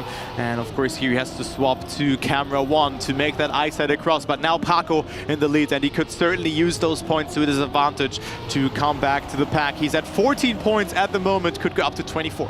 Yeah, and especially knowing that he is playing in the lobby with Massa, who is just so strong here on Spinoff. No. Could be a performance that he is looking forward to, but it doesn't get the turnaround correctly on that second backward sector, and it's going to be Carl with the 10 pointers right here. Just needs to make sure to get the final jump in, as we see the rest of the players behind by 5 seconds, 6 seconds. Binks at this point over 10, 11 seconds. Binks with the DNF. There is no way he's going to be able to make that, and Massa and Pusta Tapaku making the way across does mean that Binks is going to have to settle for 0 points, allowing Carl Jr. to be just 2 points away, despite how Carl Jr.'s start was on Secrets. It was just those first 2 rounds were horrible, yet somehow finding himself in second. That is very, very impressive. Massa going for a wallbang there, as he could have seen, but of course eating that penalty with that. So this is not good. But also Massa, second place in that round, even though he was 4 seconds behind at the start. But Massa in the hole. having to double respawn there as well. This is huge time lost for Massa from Berlin International Gaming, and he will not play a role in this round again. But of course, a second place could come into play, maybe even a first, if everybody magically slides out now. It didn't happen. No, sorry. But there's one. There's one. I got one. Why'd you do that to Paco, man? He's trying so hard unlucky. into the breach, in shambles with that. And it's going to be Carl and Binks, the number 1 and 2 in the match at the moment, to duel it out. And Carl could be able to get first place if he holds on to his first place in the round with that. And with 0.2 of a second, it's going to have to come down to the no-break sector. In we go once again. Binks slowing down a bit after that backwards, giving Carl more space to get into first place. Just needs to hit the wall, gets nice and high, so he has enough space to go down. And with that, honestly, not a lot to really stop him there. Binks settling for the 2 point. Yeah, look at that, 11 and 38 seconds. That ain't it. That ain't it. Yeah, again, 2 no finishes in this round. Of course, the finish timeout being 10 seconds is not enough to seal the deal. And the gap between second and third is quite deep, as you can see. It is already 12 points, and Paco and Massa need to catch up some points. Paco at 18 points here, going into round number 7. So, this is not looking good for the young prodigy. No, it's a very, very tough one, and I can imagine being in last place alongside the nerves of being on stage doesn't help, doesn't make it through the ring checkpoint, and it's going to be another, well, perhaps DNF. He still has enough time to finish for now, but I can imagine his nerves alongside his confidence may be well, at least sky high in terms of nerves, perhaps low in terms of confidence, and confidence is so important when it comes to playing on these tracks, with how difficult, how precise these are. You have to be confident in your lines, because if you're not, it's pretty much over before you even started. Oh yeah, and Massa has a great entry into the ending, can come a bit closer to Carl Jr., but no, Carl with a bit more speed going into the no-break sector. So it's Carl winning another round, 51 points already, and he looks strong. And it is him, also not with the fastest winning time, 1.5 seconds away from the world record, as we now go into the last round. And again, Paco not finishing. This is disaster happening. 18 points for Pusti to Paco.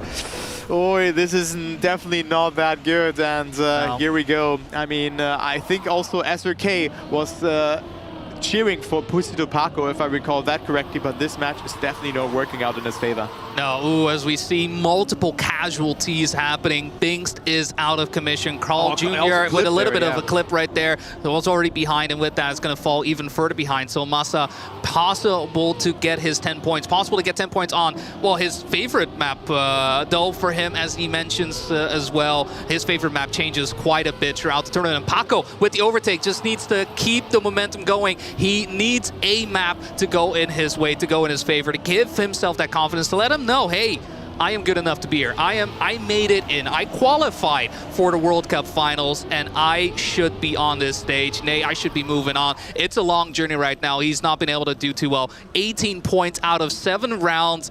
This is going to help out his average by quite a bit. Just needs to get through the no-break sector. Massa too far behind to make something happen, so it's all up to him. Goes nice and high on the ice wall, and with that, 10 pointers in, the Hungarian player finally able to put himself on that first place and hopefully give himself that boost of confidence. But also Bingst here, 47 points. This is not 14 points out of 4 rounds on this map. I mean, we said, okay, there's already a huge gap of 15 points, but Bingst now down to 2nd place. Of course, after that, Carl Jr., I think winning 2 or 3 rounds in a row where he got good positions in. Stuff like that. I think he was at 15 points before the map swapped, or before the penultimate round it was, But so it was not that good of a map for Bingst, but he's still in close contention to that top 2 spot. Massa, of course, not slowing down. Would have loved to take that 10-pointer there on the last round, but it wasn't meant to be. So it is Roll Cage as map number 3.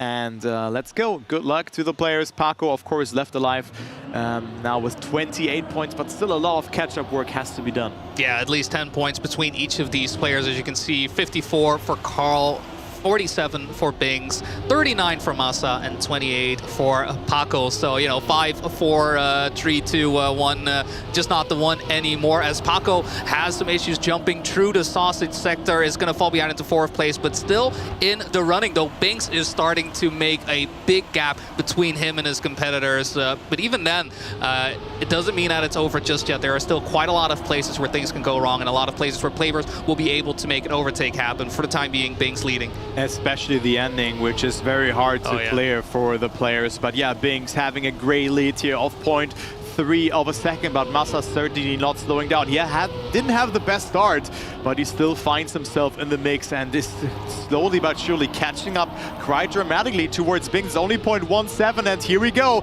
Massa with more speed, so he comes even closer, but also Carl Jr. is in there to have a say. Massa almost slowing down completely there with the reaction boost. Massa not making a mistake, but he will go for the overtake. What a great ending from Massa, but doesn't get good grip here for the ending sector, and it was Bingst's nose going down, just getting the easier grip, and Massa only getting 2nd place, but catching up to Carl Jr. in the meantime. Yeah, definitely needed that with the tied 12 points is okay. 12 points, I would not be complaining too much. There is definitely some room to be gained, but you know that there is that fight happening for first still. Bingst and Carl tied for first along the way as well, and Massa still looking for that first place, right? He's still hunting to just get in, just get 10 points, and it's really been a bit of an odd match for him. He hasn't necessarily looked as strong as I would have expected him to.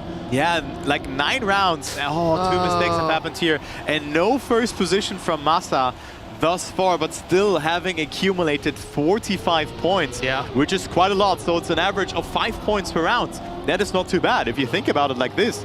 But Massa just cannot get those 10 pointers across, and they are just very important as Paco makes another mistake. Bingst so far ahead, and again, Massa on 2nd place. Even though he has made the mistake as the first player, he can certainly be very happy about that. Bingst can cruise it into the ending line and has it easy here. He can also afford to have a little bit of a wobble in the end. I mean, we've seen Pac in the previous match, but this is Bingst's round to lose. And, well, I think he has it in his bag.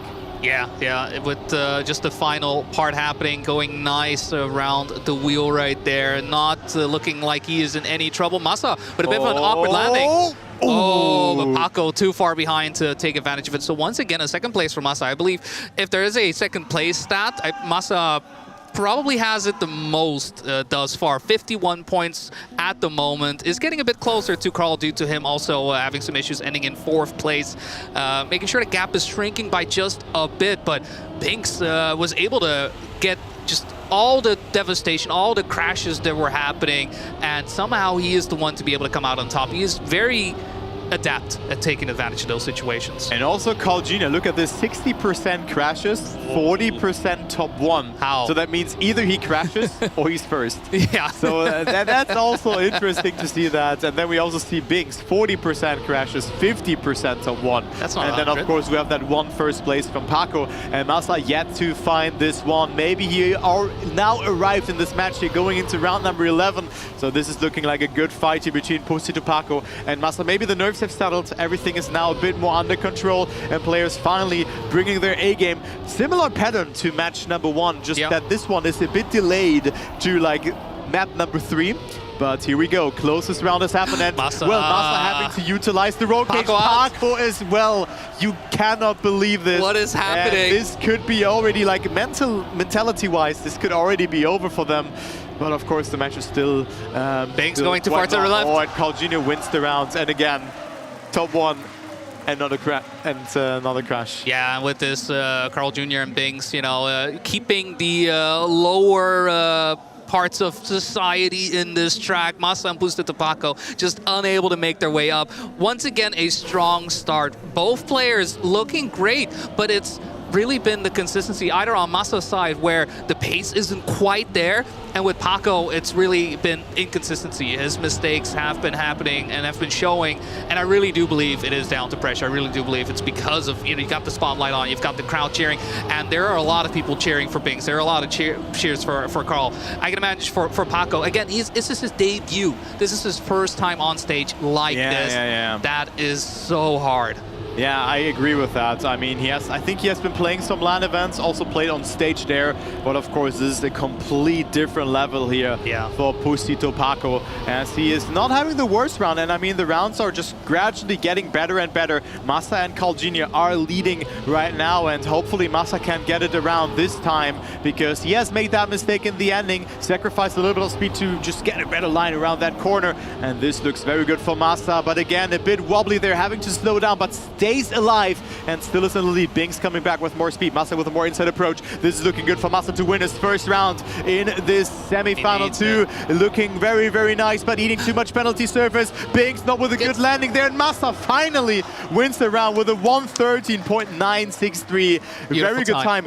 Good round all along. Yeah, just able to keep it going. There were a lot of instances where Binks was just in his rear view mirror, and if not even that, like kind of moving forward like, hey, I'm still here. Hey, you need to keep up. Hey, don't you dare slow down, because if you do, I am here to strike. And I think it was a bit of a game of chicken ride where you have two drivers going up against one another, and in that situation was Binks just eventually hitting the brakes just a bit before the finish line, ending up not just in second place, but also in third place due to the rest of the competitors right behind. So allowing Massa to get a bit back into the rankings, still in third place, because of the fact that he wasn't able to get these 10 pointers. As we know, it's massive to get these 10 pointers, not just in terms of just the scoreboard, but also in terms of confidence, in terms of, you know, getting into the match. And hopefully this is the start for him to get more into the match and make it a bit of a, you know, a closer one. As we see Carl and Binks, there is really nothing in between the two, both on 76 points. Yeah, 76 points for them. Looking very good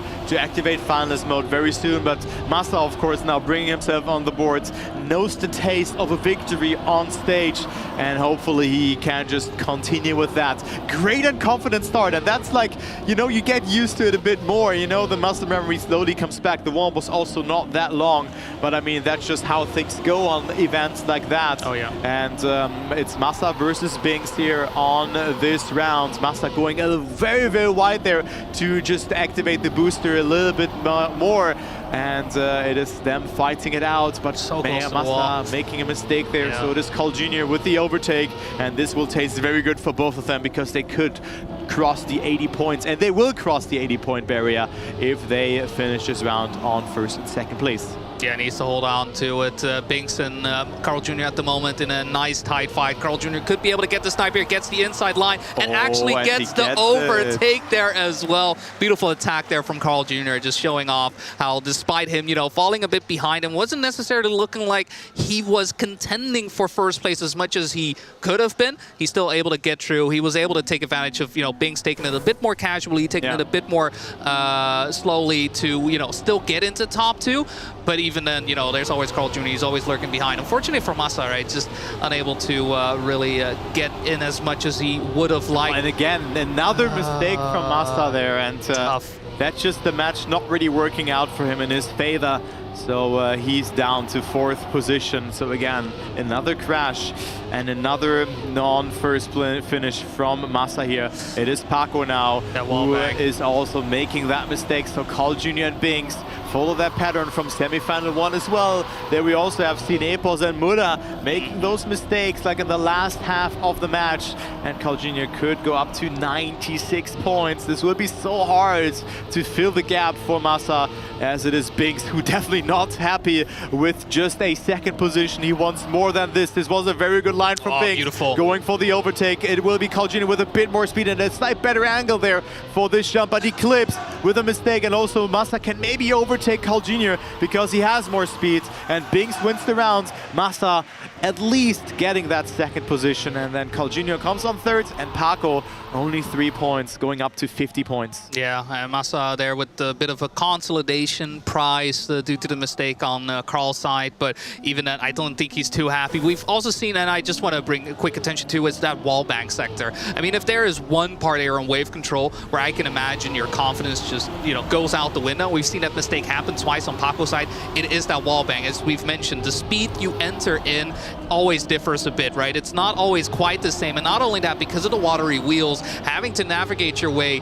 throughout that narrow corridor, it's very, very easy to crash. Once again, making our way towards that. In we go with the wallbang, all the players around. Paco finally able to survive. I think he's going to be quite happy with that. But Masa out in the lead with that. Binks following right behind, smelling blood in the water. He's going to push for it. That's a great round, though, that is developing right now. But Binks, again, 1 step ahead of everybody else. Masa with a great entry into the wall right here. But he makes another mistake. And this is really not Masa's match. Either he makes mistakes or he luckily, even if he then makes a mistake, he luckily gets away with it. So he can call himself lucky that he finds himself in the match. But look at this fight here for that 1st position. It is a mistake that has happened for Carl Jr. Paco or Binks for the ending. Paco sends it, and Paco with 1st position. There we go, gets himself on the board once again. Another 10-pointer in the pocket, puts himself halfway towards the Paco. The push it to pocket. I'm seeing new merch. Paco, if you're listening right now, push it to pocket. Right now. Right now. Yeah, I think he has the other things to do than listening right now, as he has to do and finish and continue the comeback arc that he could do. I think Paco, He's the anime protagonist right now. Like he's down and out. He's already looking, seeing, pulling the Wizzy. Yeah. Oh man, imagine if that is something we could have here on stage here for the semifinals. Well, the water bounce is not quite that was so risky though. He wanted to minimize airtime there with a little bit of a like tilted entry into the water, but it did not really work out for him. So he's 4 seconds behind, and now it's a three-way fight for 1st position. Masa had struggles to clear that sector, has made 2 mistakes in this one, but now makes it through, but is 0.2 away from Binks and Carl Jr., but Binks with a mistake, so Masa will go for the overtake. Carl could go up to 103 points, but Masa wants to also have something of the cake here in this round. Was so close again. Masa with a good entry there, has a little bit too much airtime there, but can maybe overtake Carl Jr. at the end. A good entry, and Masa gets it again at 0.475. Masa setting a statement, winning his 2nd round, and this was so important. 88 points, and like somehow, even though Masa crashed so often, he's still left alive in this match. Yeah, it's still, you know, a gap to overtake, but the gap with that being shrunk by quite a bit, and what a way to do it as well. Wave control was just not going his way. Every single time having issues, getting it on the final round here as well. I don't know, like, how is he so chill? Look at his, there was no emotion. He is just in the zone. He's looking for it. Where Binks had a sigh of relief. He should be. He should be. And I mean, Castlemania, we've seen that if it does come down to it, he has that ace up on the hole, right? He has a trick up the sleeve. Yeah, I think he has that inside line.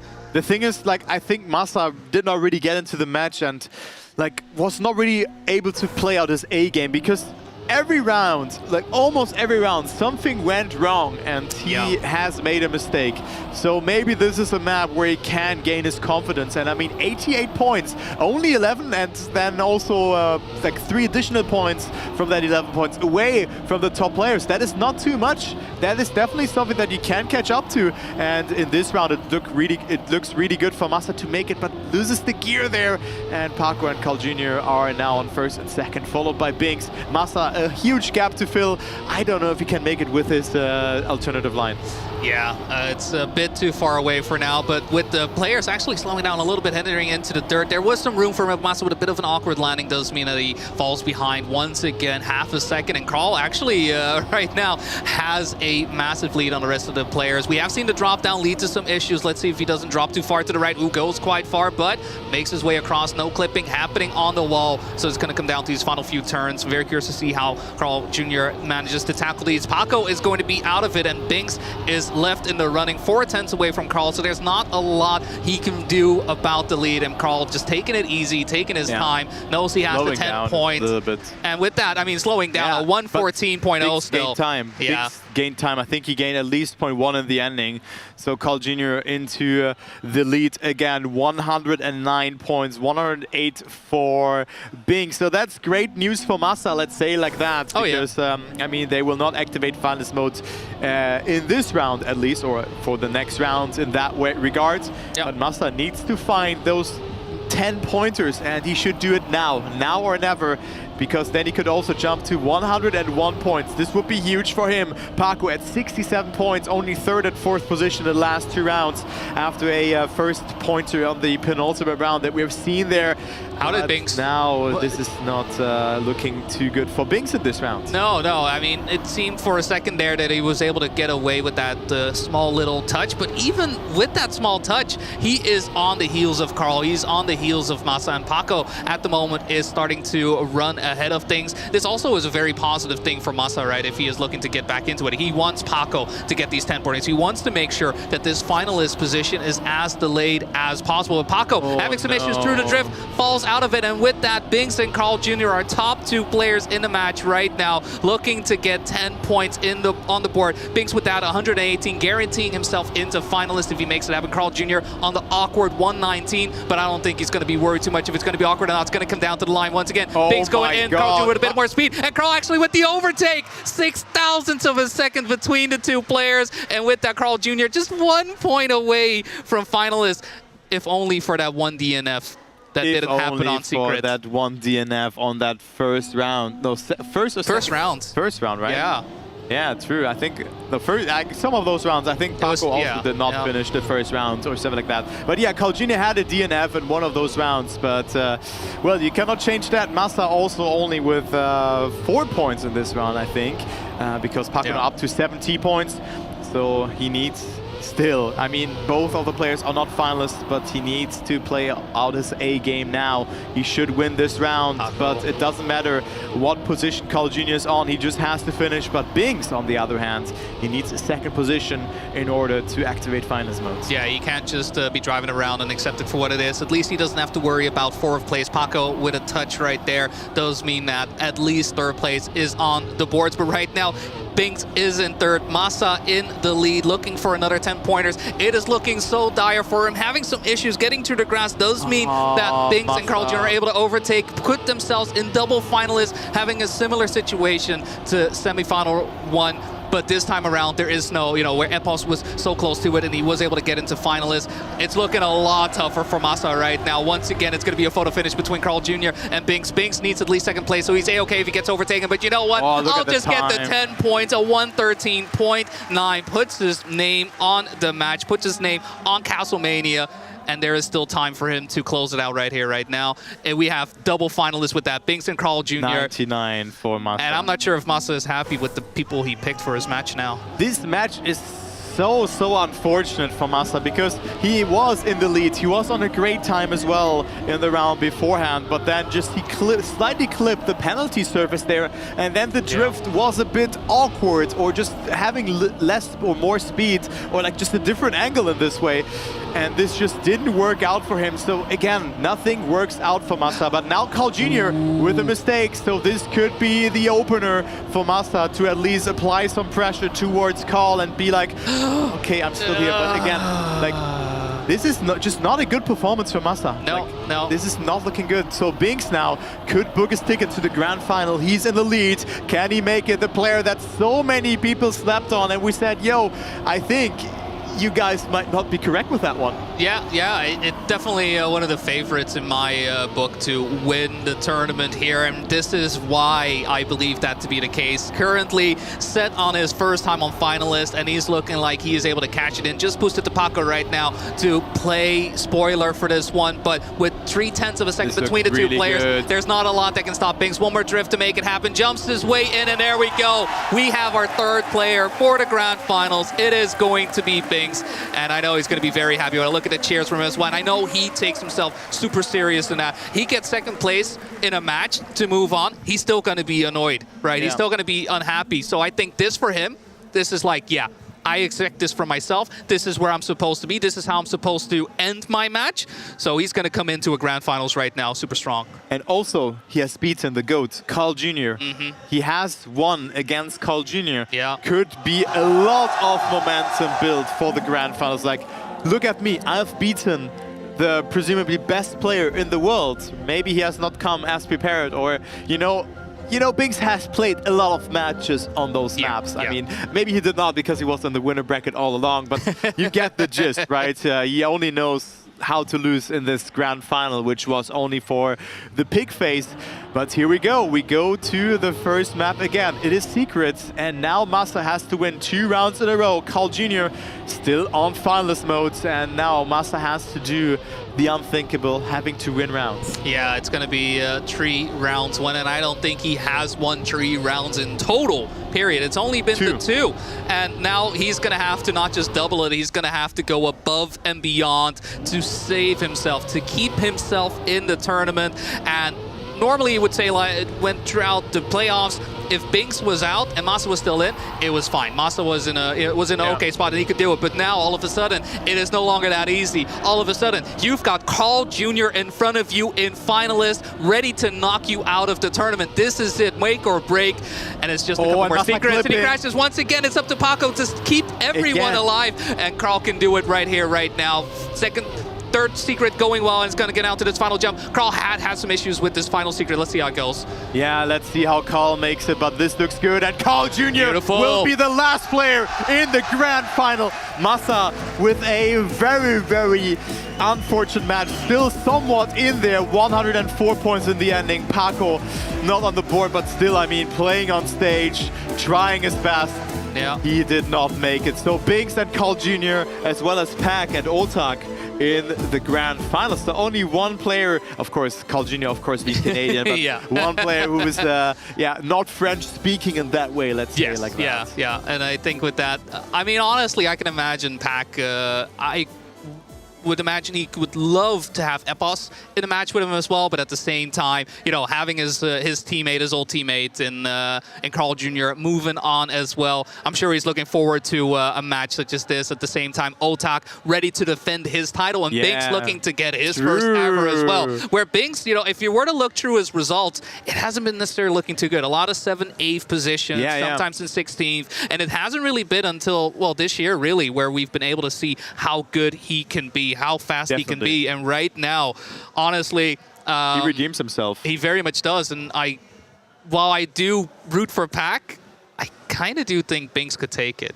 But yeah, we could see a new world champion today. I mean, Pac has won it already, Carl Jr. has won it 5 times, and Otak has won it last year. And here we have the interview with Binks, of course, who has won against Carl Jr.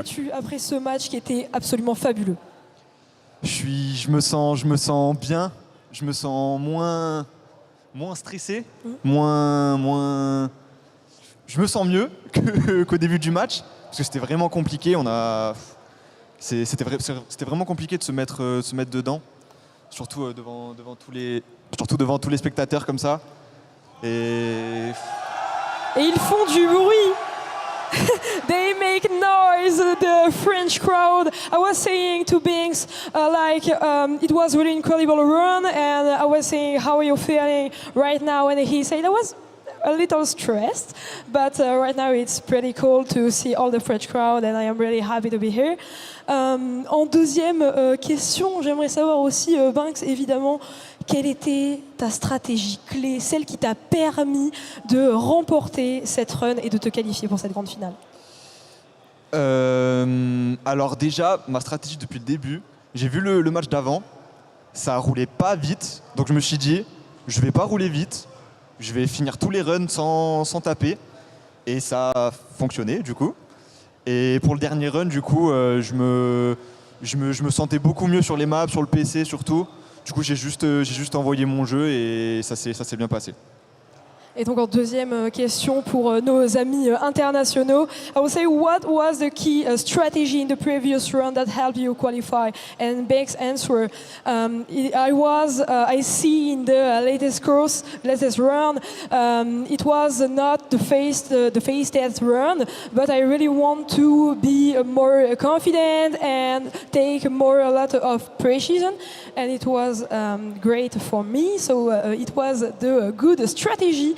Banks, enfin, en dernière question, j'aimerais savoir jouer cette Coupe du Monde à la maison. On le voit, le public français juste ici fait du bruit. Jouer cette Coupe du Monde à la maison, était-ce une consécration, un rêve d'enfant?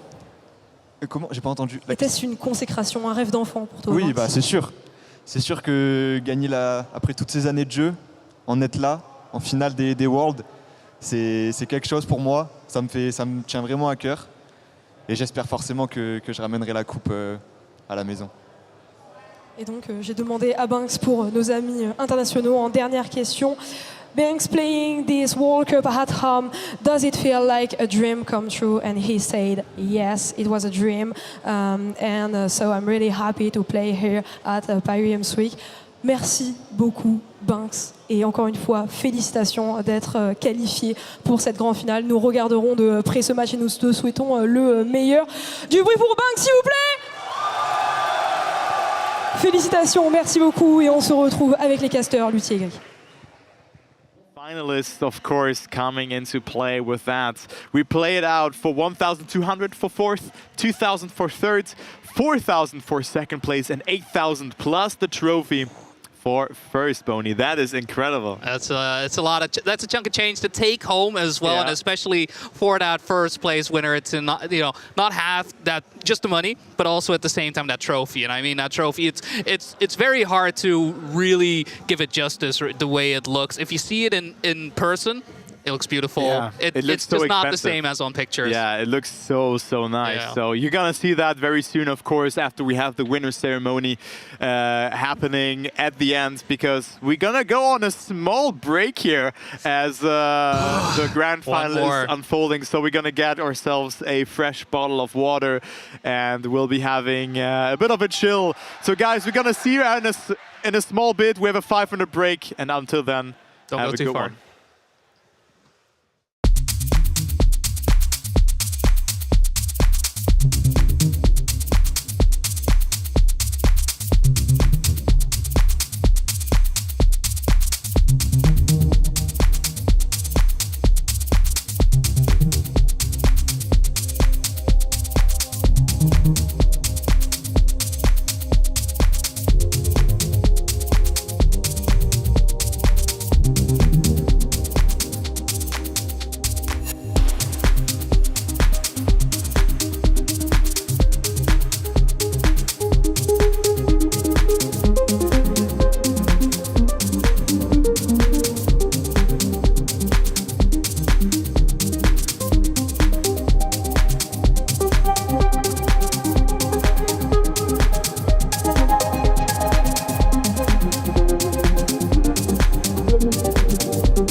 And we are back for the grand finals after a small break that didn't feel like 5 minutes, felt more like 2 minutes. It flew by. So we're back. I'm still Lagostoba. I'm still joined by Boney. We did not change in those 5 minutes. And I'm hyped to see the grand final. Who will be crowned the new or maybe the reigning world champion of 2024? Yeah, I mean, is Otak going to be able to extend that win with 2 years? Is it going to be the GOAT, Carl Jr., picking up a W here? Pack looking for his second one as well. But Binks, who looked so dominantly there on his match, could be able to win his first World Cup here, despite the performances over the year not being as strong as they could have been. The player that has been slept on, as we've mentioned a couple times already. Yeah, I agree with that. He topped his semifinal against Carl Jr. I mean, it was still a good match for both of them. And I mean, we also talked to the players a bit. I mean, getting used to the setup, lack of warm-up, all of this. But I think this will not be the case in this match. No. Players have played the setup. Players have won their matches. They are ready. And of course, the prize pool is there. So it is quite a lot, like 8K for first. This is it. That is a good trip, right? It's definitely something to come out here for Paris Games Week, right? To not just have the crowd cheering for you, but to be able at the end of the match, you know, you want to be the one to get this $8,000. You want to be the one to hold the trophy up high, to have everybody cheer for you. And I mean, Carl Jr. is going to have to figure out how to get that. Because, oh, sorry, I'm leaking. He has the script here. Yeah, we have it next to us here again. Yeah. You know, flipping page 12, for the people who watched my TMCL cast back in the days, I always did those jokes, and it panned out so well as well. That was great. But as the French casters are just hyping up the crowd, as they should. So they're just asking for like who they're rooting for the most, I guess. But look how many people are also behind there. That is very cool to see that actually. So very cool, very nice. Of course, also Geek and Lutti doing a great job of covering the event in French. And we're gonna go to the introduction very soon, I guess. Yeah, we'll be waiting for the players to make their way onto stage in just a little bit. With the jubilation coming in. I mean, we're at the Paris Games Week. There are quite some people out here as well, so I can imagine that by the time they're like, hey, there's grand finals happening, more people will be flocking in and making their way through. There we go. We got our players coming in, ready to be cheered on. Our reigning champion, Otak, taking the stage. And I mean, we've seen the fans, we've seen I mean, I've seen his face on multiple boards thus far, and we know he is a very confident player. I mean, the way he just pops off right when he wins, and he knows that he is a winner. And I think he has what it takes as well. Yeah. I think this will be a very close match, all things combined. Because, I mean, also Pack, who will be introduced next, also showed great pace, but had some weaknesses at some points as well. But I mean, I think Binks and Carl Jr. might beat both of them, but I mean, it's a new match, it's a new day. Points are set to 0, or not a new day, but you know what I mean with that. These days fly by. So here we go, Pack, the only non-French-speaking player in this grand final. Of course, qualifying from XP Evo, getting second place, and now finding himself in the grand final. Yeah, looking to bring it home, as is often said by the Brits, and he is very much in position to be able to do that as well. He has been looking hungrier than ever. Look how he looks at, smiling, it's great. He just loves. He's in his element. It's like a golden retriever. Like, I'm happy to be here. That is very true. I'm happy to be here. That is a very good comparison. The shirt makes it even easier. It's a great shirt. I do love his shirt. It's a great shirt. Yeah. I think he also wore this one at XEVO, right? Yes, I think he did. And there we have. Maybe he only has one shirt. Who knows? Well, he's Orkless, right? That's his Orkless shirt, but Binks does come in repping the team. BPP. The BPP, and he is ready to win. Just off of a win, off of that interview. Doesn't even take time once he's like, no, I'm ready to play. Let's get ready. Let's get to business, right? As he's in the office. And now the GOAT. Last but definitely not least, what is a grand final without the one and only Carl Jr., ladies and gentlemen? I think if someone could win the title, it could be him. Before the event, you might have said, but I think this match will not go as you guys anticipated it to be. Binks and Otak, yeah, but Carl Jr. maybe. I think Pack maybe, but I don't know. Like it's. Oh my god, I'm so excited. it's going to be a test of wits, honestly. Carl Jr. just dominant this past decade, longer than a decade, 15 years. But I think this is going to be a test of his skill. This is going to be a test of whether or not his abilities in Trackmania, his GOAT status, I don't think it's ever going to be challenged, especially not now. But this, I think, is going to be one of his toughest lobbies to be playing into.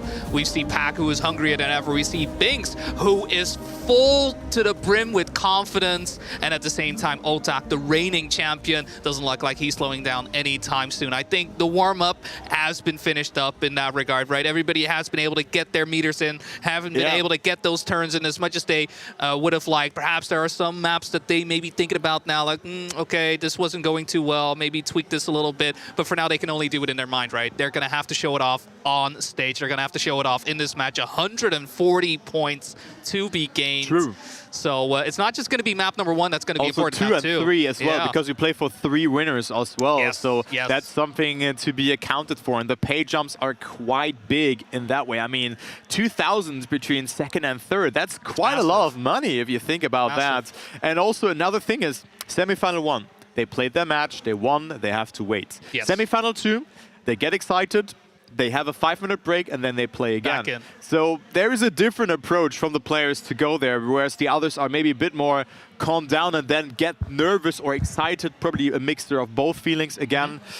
Oh, like it will be a battle, like handling those emotions and also handling all of the like the lack of warm-up, right? Yeah, yeah. I mean, at the end of the day as well, right? This is the moment these players have been working towards, have been playing towards throughout the year, and the journeys have been different for each and every one of these players as well. True. And this is the culmination of it all. Yeah, the way we have been able to determine these players. I mean, Binks, right, with first place in the qualifiers of the playoffs. We have Otak, the reigning champion, getting his spot in. We have Pack making his way through. Still had a good season. I think it was top 3 in the total rankings. Yeah, yeah. So still very nice from him. But yeah, you mentioned it, then Carl Jr. qualifying from the American qualifier, and then Pack just decided to boot up Trackmania again, kind of feeling like, and then attend the World Tour playoffs where he did not make it, but then made it at XP Evo as the last person.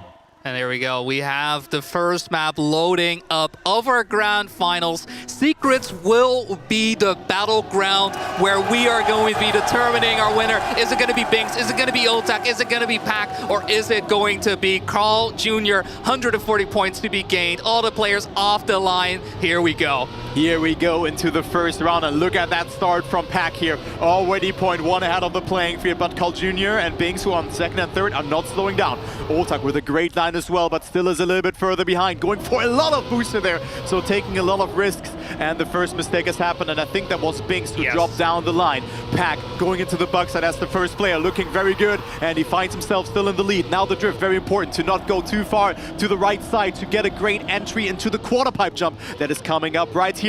Carl Jr. coming closer, Otak with a good line as well, and it is Pack still in the lead, looking very good for him to win that first round and get himself 10 points as Pack has a good entry onto the last part of the track, and it is two mistakes that have happened. It is Pack and also Otak with mistakes. And with that, Carl Jr. being given 10 points takes it easy here as well. Very smart decision. Very smart indeed. Plenty of time between each and every one of these other players. So there, Carl Jr. getting the 10 points. Binks.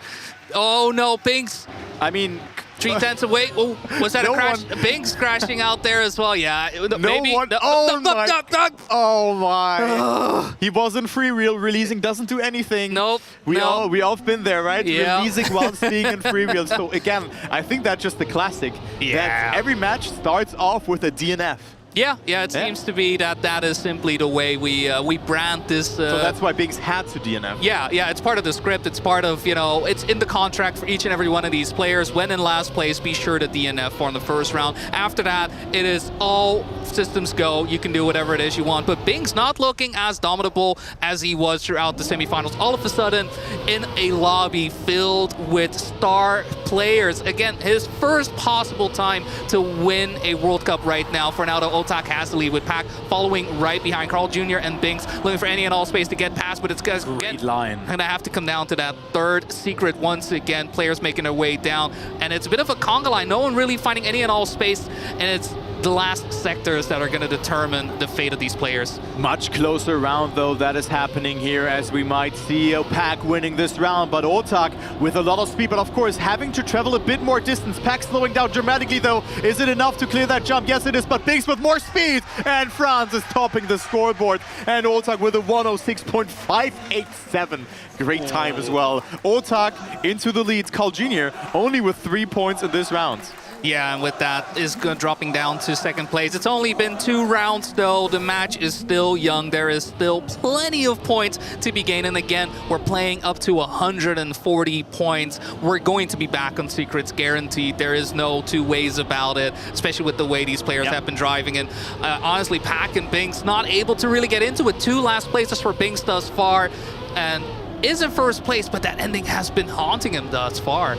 But yeah, in comparison to the match from beforehand, where he just got a head start with 3 out of 3 wins on, I think it was Secrets as well. Down no? again. It wasn't it Secrets I believe as well? it was Secrets. Yeah, we started on Secrets, so now also Binks with such a weak performance on this map, so that is very unfortunate. But maybe you can feel the pressure as Carl Jr. and Otak are leading the race. Pac on 3rd position. Did he make that jump? I'm not quite sure about that. Maybe he clipped a little bit, but it's again now Otak who wants to opt for more speed. Great line from Otak here into the last part of the map. Carl Jr.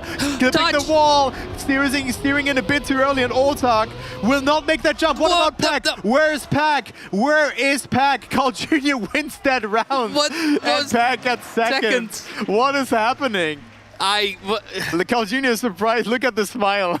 It's very, very surprising. I don't think he expected that at all. But we've seen that, especially with Secrets. Whenever it comes to, well, all the sectors up to the 3rd Secret is where everyone is pretty much within a tenth of a second, right? Within shouting distance, they can be trash-talking each other as much as they want in that period. But the moment that tightrope section comes up, the moment that beam comes up, all of a sudden, all cards off the table. Just blank. Yeah, they just do what happens. You know, the all monkey in the head, you know, goes with the. Or you just go all in, right? Yeah. With Do 7. Do 7 all in on the river, stuck out. Offsuit, yeah. Very important. Yeah, very important. Yeah, sorry for those poker references, but I've been playing it a lot lately. Of course, not for money or anything, just with friends. So don't gamble, guys. Exactly. Don't gamble. Don't do it. Binks finally, though, in a good position to get into the match. definitely not gambling in this round. No. He shouldn't be. He's in full control. Yeah, it's the consistency, right, that was lacking in these first 3 rounds. He needs to recapture it. He needs to capture lightning in a bottle once again. Gets it across the beam with Carl Jr. right behind. Would mean that Binks is going to have to get it cleanly. Pac and Otak not too far away either, but Binks with a bit of an awkward landing. Loses speed. Carl Jr. overtakes him right there. Pac and Otak also close enough to keep Binks away from a potential second place. So from 1st to 4th, Binks 4 for 4. It's very, very hard. No, not even, because Binks had to DNF. Yeah, true. DNF, second, 4th. Yeah, but I mean, this feels like 4. Yeah, so. basically 3 points every round thus far. Far cry from the 33 points he was able to gain on his semifinals run on round number 1, on map number 1. And yeah, this is very, very hard to get out of. Getting into a match like this with Jubilation, getting into this match with your 1st place win in semifinals, all of a sudden firmly in 4th.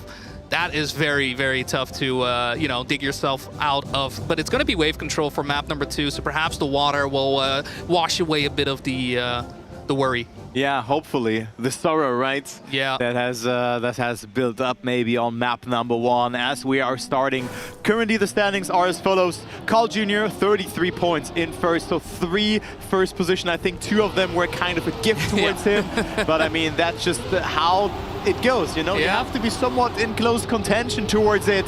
Then we have Binks, of course, on last with 12 points, and then Pac and Otak contesting for 2nd position, but not Pac in this round for Pac, because he has dropped out. And I mean, not too far behind, kind of got away with it, not having to respawn, and it is Otak in the lead. And wow, this is great to see Otak could come closer to Carl Jr., who's right now in 3rd position. Yeah, it's a nice conga line between each and every of these players. Oltak has the lead, but we have seen that this sector from the ice wall into the downhill onto the water is where things can very much change, and all of a sudden it's Oltak and Binks, a bit of a role reversal. Binks falling behind now, but gets ahead out of the water onto the sausage block, and Oltak not able to match the pace, and in fact it is Carl Jr. who now gets into it, and we have seen these snipes on the plastic. Here we go once again. Binks around, keeps the lead barely, but Carl overtakes right at the end.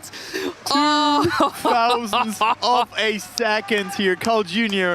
with a great ending, having a bit more speed, and that really capitalizes till the ending because he was able to exit the box side earlier and having to accelerate just a tiny tad earlier than his opponent to straighten out his car and getting into the finish line 0.02 of a second earlier. Minor, so minor. His opponent. So Binks, 18 points. I mean, still not too bad for him. I mean, getting some points out of it. It was 12 points beforehand.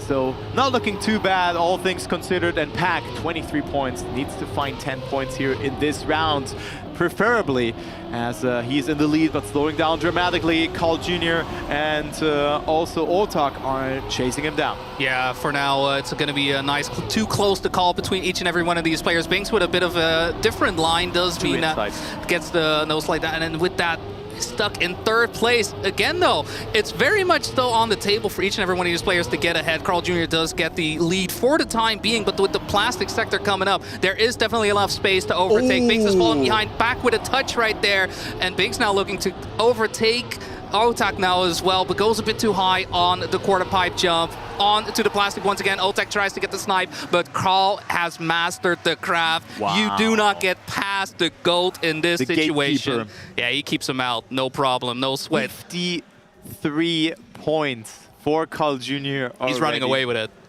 He is running away with it. It's ridiculous. And then Binks, on the other hand, who was topping the 2nd semifinal in front of Carl Jr. is just 32 points away from Carl Jr., nowhere to be seen.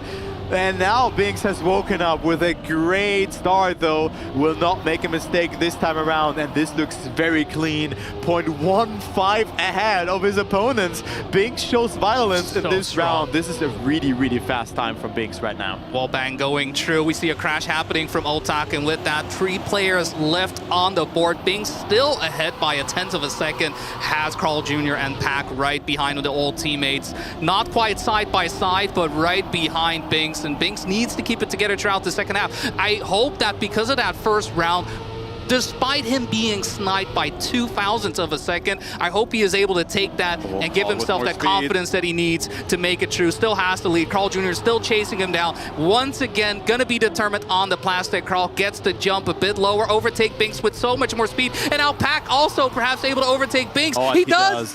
He does, and Binks from first throughout most of the round into last, and Carl Jr. so close to that world record as well. What was that, 200ths of a second? I'm just very puzzled because Carl Jr. had, of course, one of the best endings that I've ever seen on this map, but also, what was that start from Binks on the other hand then? Yeah. Like, he was 0.15 ahead of his opponents. Like, it was crazy.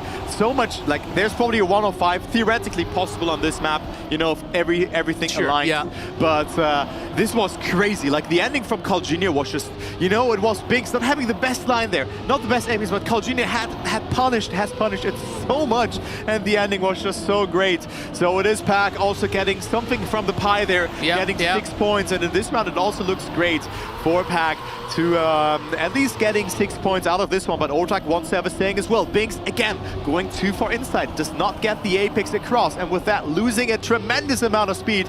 And here we go into the final part of the map. Pack in the lead. Carl Jr. with a good line as well, though, will have a bit more speed compared to Pack going into the ending. Let's see if Carl Jr. gets it as good again. Yes, look at the setup, just so far on the left side. How does he do this? Apex, and this is just a great line, but Pack had a good ending section before it as well. Pack with more speed going down to the line. Pack with a good line, but it will not be enough. And Carl Jr. with another 0.3. How does he do? Carl Jr. right now, it has been 2 maps. 73. He's halfway.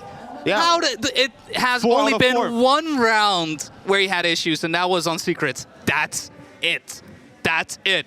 every single other map. And even though on Secrets, yes, you could say, right, a couple of rounds. I mean, one of the rounds he was also surprised that he was in first place. But you have to win those rounds, yeah. Yeah, you have to win those rounds. But here on Wave Control, he was in control, right? That was his match. Control. And every time that somebody was ahead of him, he was able to snipe on the plastic, that 2,000-second snipe happening right there. That, I mean, Bing's really just being the big loser in that, because most of these rounds, he did find himself in first place, but was unable to stick the landing throughout these. And at the same time, Carl Jr. knows what it needs to do, knows how he keeps the pace, knows that he always needs to stay in the match. And it allowed himself to thrive. And with this, I mean, who is there to contend him for this first place? Who could stop him from Finalist? Honestly, if this is how he is playing, he could finish this in 4 maps. Yeah, he could definitely do that. I mean, 73 points for Carl Jr. That is a lot. Like, what is going on? Like, he has gotten first and 7 from those 8 rounds that have happened so far. So he's 33 points ahead of Otak. I mean, Pack also good map for him beforehand. Oh yeah, say like that, but nothing compared to Carl Jr., who almost broke a new world record on this map, and his ending section. I think this was the game changer. It really got him 8 additional points in this round compared to those second places in round number 3 and also 4. Maybe also round number 1. You could argue that as well, as it is Carl Jr. who will probably get another last position here by the looks of it. Big said Otak in first and second place right now. Yeah, I was able to somewhat recover from the mistake, Carl Jr. there, but it's not going to be quite enough to get back into contention. So not going to repeat that first place streak that he has been able to keep up throughout Wave Control. This time around, though, it's not going to be quite enough here with Bing's leading out, looking for 10 points. One's 10 points, just give me 10 points. But there's Otak because of that airtime overtaking. And thus far, Pack and Bings have not been able to finish first place once. It's really just been Otak and Carl. And even then, Otak is the one getting scraps. Yeah, and he's still 26 points behind Carl Jr. This is getting boring here if it continues like that. But I do think that because the streak has broken, we're gonna see a lot of close rounds now that will be happening, and I think it will be harder for Carl Jr. to win now because, I mean, his probably his best map is over, but maybe he will surprise us. Who knows, who knows? And I mean, I really look forward to Castlemania as well to see what Pack is able to bring on that map. But here we go, round number 2. Pack with a great start. Carl Jr. on second place. Otak opting for a wider approach. Will have a bit more speed compared to the others, but it's still very close. Only 0.1 of a second between the players. Going over the wood surface here, where the steering feels a bit clunky, let's say like that, but it's easier to control than you think.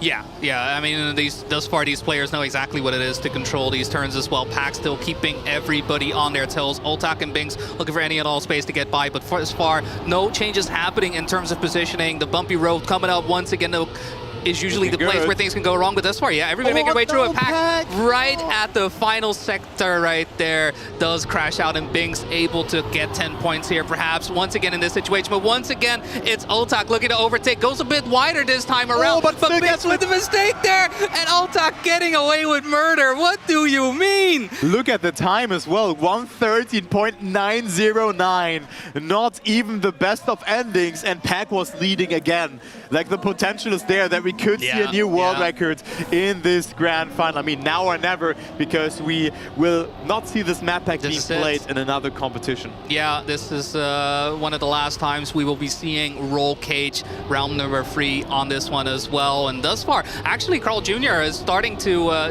dwindle his lead. It's down to 19 points, having 2 last places thus far. It doesn't look like this is the map for him, but I don't think he's necessarily worried too much, as we know that on map 1 and map 2, he shines, and those are the maps most likely we'll be getting back to. Thus far, though, still on 79 points in a fight with Bings. We see Pack lost along the wayside, and so it's going to be 3 players fighting for first place here on Roll Cage. But so interesting, because Carl Jr. now got 3 last positions and 7 first.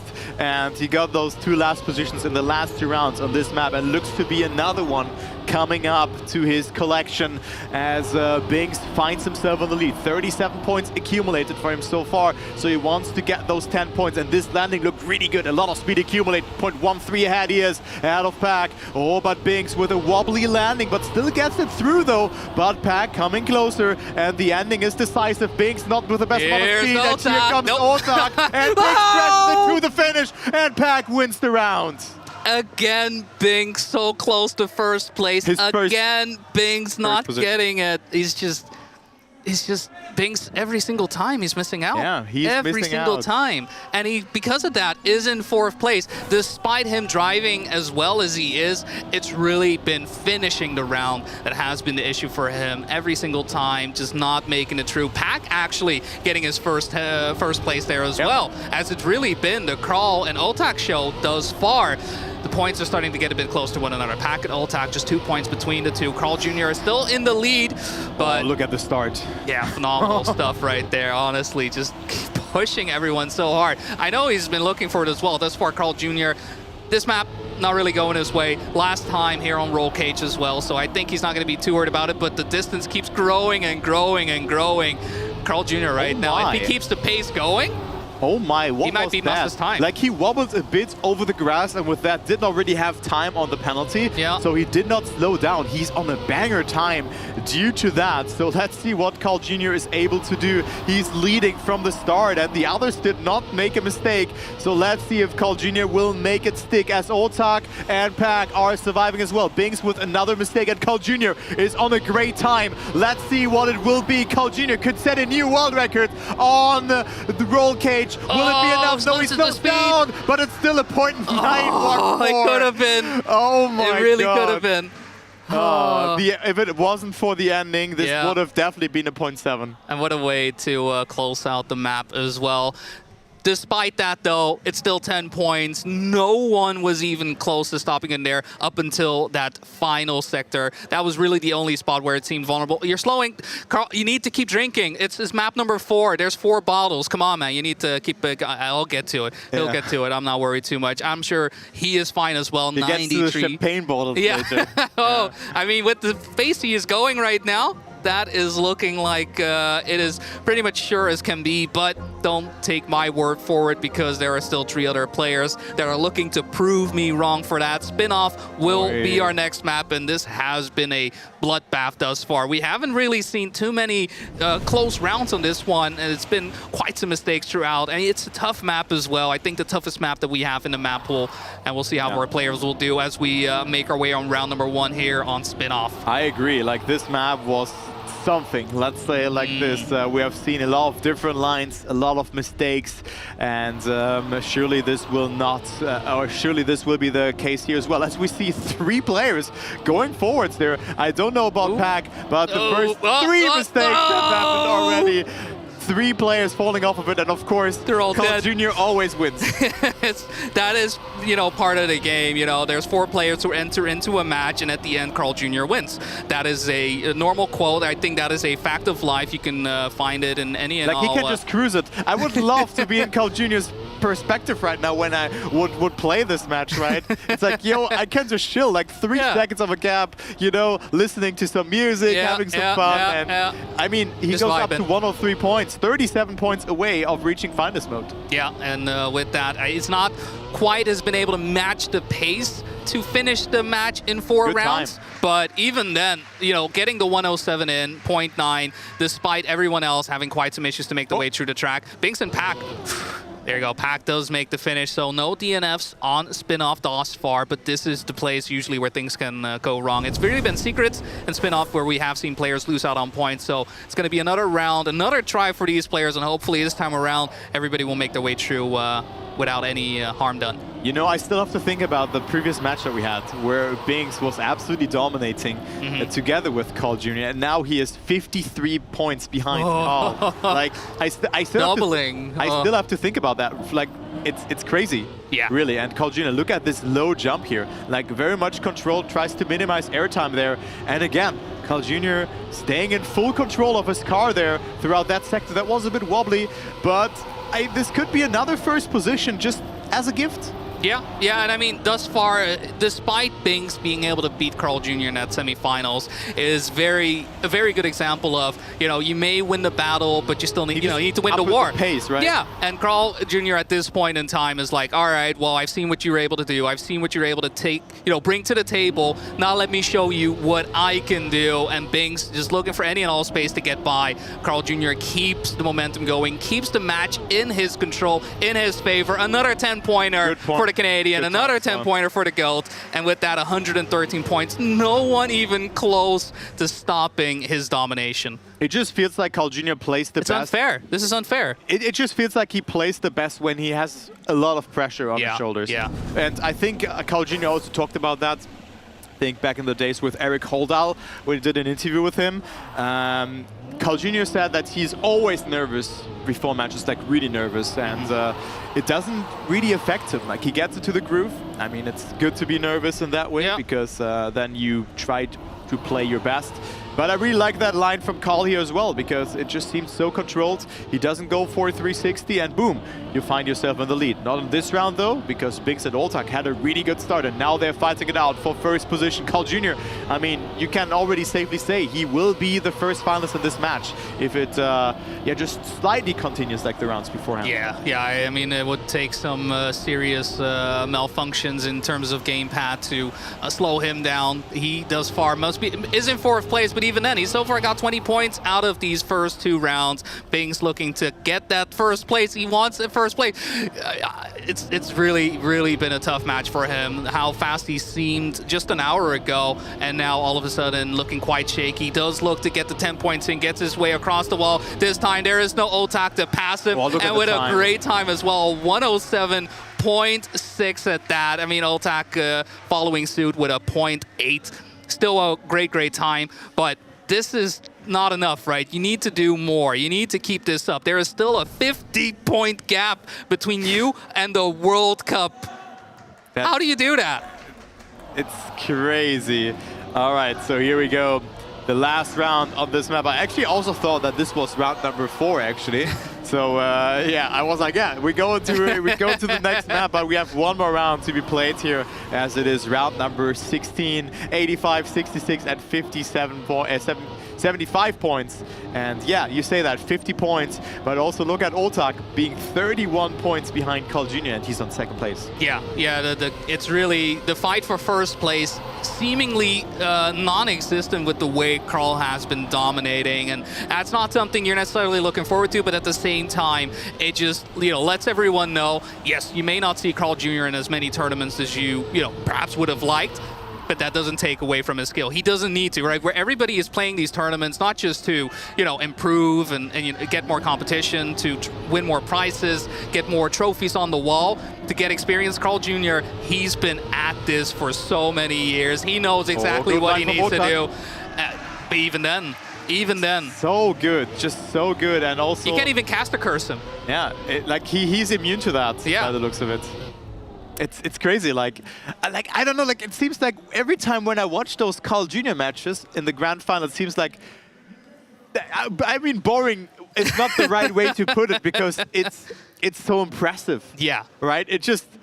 He makes it boring, and that is impressive. Let's put it like that. It's like, what a great match from Carl Jr. 126 points. And keep that in mind, there were 3 last positions, like 2 on roll cage, then he got 3rd position in the round afterwards, and then there was this last place on secrets as well. So yeah, he wants to make it exciting, but it doesn't work, because he just wins every round because he's so good. Look, you can do 120 points, 140 pointers. It doesn't matter how many points you put in there. If you're playing against Carl Jr. at the level that he is playing right now, he is so tuned in every single turn. He is one with his car right now. Oltak making a mistake right there, but Carl Jr. could finish this on map number 5. It was already looking like 4 was a possibility. Right now, just 14 points away from finalists 14 points away to put himself in position to pick up his 6th trophy. Again, I hope he has that case. I hope he has something to bring the trophy home, because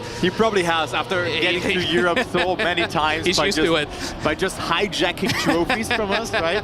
They know him at customs. They're like, oh yeah, this guy again. Please come in, sir. You Please won come again? in. Yeah. Yeah, you won again? Yeah, of course. Did you imagine that would be the case, you know, at CDG Airport or wherever he's flying from? Yeah. It would be so cool. Like they see him and then, yeah, you guys. Please. I'll see you with a trophy tomorrow, right? Yeah. Yeah, but yeah, here we go. Binks now waking up with a monster of a time here by the looks of it. Is 0.2 ahead of Carl Jr., who has only 14 points, as he said correctly, from finalist mode. So first and second in either of those 2 rounds is enough, but even if not, well, he has so many points to work with. Yes. And let's take a look onto the time. A 130.8 with a rather conservative ending. Binks on the board and also coming closer to Pack. Yeah, coming close to the Pack, but still in 4th place. It's really not been his match. It seems like the energy that he had from semifinals 2 is just not there anymore. Depleted, yeah. Yeah, it's just he blew a shot too early. It's gone. He's yeah, and then he calmed down, and then he cannot really get into the match now again. And that's was the thing that I was talking about before in Boney as well, right? This, like, you know, semifinal 1 versus semifinal 2. What is better? Like, what match would you have rather played? Yeah. But it's all, yeah, you gotta keep the bow, you know, nice and taut. It needs to make sure the pressure stays on. Pressure may be a debilitating thing, but at the same time is so important to performing well. It means that you are always focused, you're always dialed in. Oltak not having the best of rounds this time around, but Carl Jr. set to get into finalists, just his old teammate Pack currently right behind him. And Pack has somewhat been missing in action as well throughout the match. But Pack, I mean, it's Castlemania. I'm not surprised. The way he plays on this track, I think this is the place where he could get himself into the match, but still though, playing for second fiddle, still playing for second place, as Carl Jr. is just such a monstrous lead.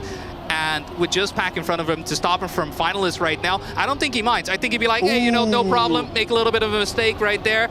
But it's still, okay. he's on second. Yeah. Like, Carl Jr. still on second place with that, and he will be guaranteed finalists on that last round on Castlemania. The world record holder Pack wins the round with a 130.878. It didn't even look that fast, actually, but good to see that. And yeah, you're mentioning something, like with second fiddle, second place, I think you need to get that out of your head if you see Carl Jr. being 40 points ahead of you.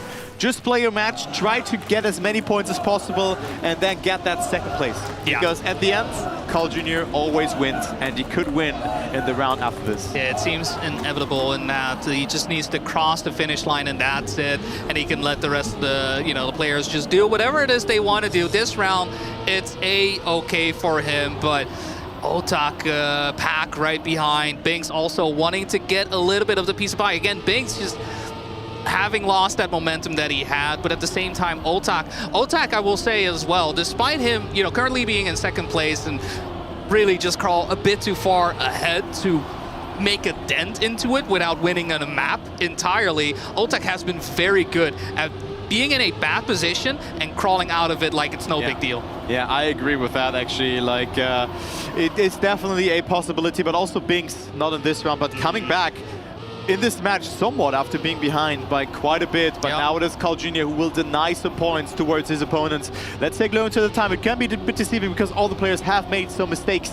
So he will win the round, but what time will it be? Will it be a 1:13? Will it be a new world record? Probably not. Maybe a 1:13 higher, maybe a 0.9. Okay. Oh! Never mind, it's a new world record. Carl. As I said, it can be deceiving, but sometimes you cannot tell. So Carl Jr., finalist and a new world record on this map. Applying some more pressure, 102 points for Oltak. And no, this was not 120 points of it for the people who just joined in this exact moment. The point was 140, and here we go, Carl Jr. in finalist. Finalist mode activated for him. First mistake already on the board as well for Binks, so just 2 competitors to shake off. He's been able to do it for so many rounds, and now is his opportunity to close it out. He only needed 5 maps if this is going to be the case. Had 70 points, 73 points over 2 maps, has completely dominated the match, and right now is in position to make it happen. Right now, this is his chance to get his 6th title just halfway through. Oltak still on his heel, Pack still on his heels, but I don't think Carl Jr. is going to be deterred by the nerves at any point whatsoever. Loses a little bit of pace on the dirt, still has some room Oltak for now leading though. I think this will be very hard for Carl Jr. to catch up to, but of course 2 mistakes could seal the deal. And he set a new world record in the round beforehand, but now the gap is rising a little bit more. It's 0.14 of a second. Pack and Oltak not too far ahead though, going just both taking the similar line there, and they are in the lead. They could deny Carl Jr. one time here, and they could finally arrive into the match. It's so like almost contradictory to say that, but Oh, Pack, look at the time as well. it seems like they're there, like 2 times below 114, and Carl Jr. with also a sub 1, like actually 3 times below 114. Sometimes is enough to win a round, and here you get third. So Carl Jr. getting denied, very important for the players, of course, who could come closer, but he still has an opportunity, and of course map number 1, which is Secrets, could now be the decider. Or yeah, true. It was not 16 rounds. It was 20 rounds that we've already seen. Yeah. It's honestly, look, the crowd honestly just feeling the pressure, just feeling the momentum, jubilation being sent forwards. But Secrets was a map where Carl Jr. was not completely dominating because that was wave control. Yeah, but he had 33 points. 33 points.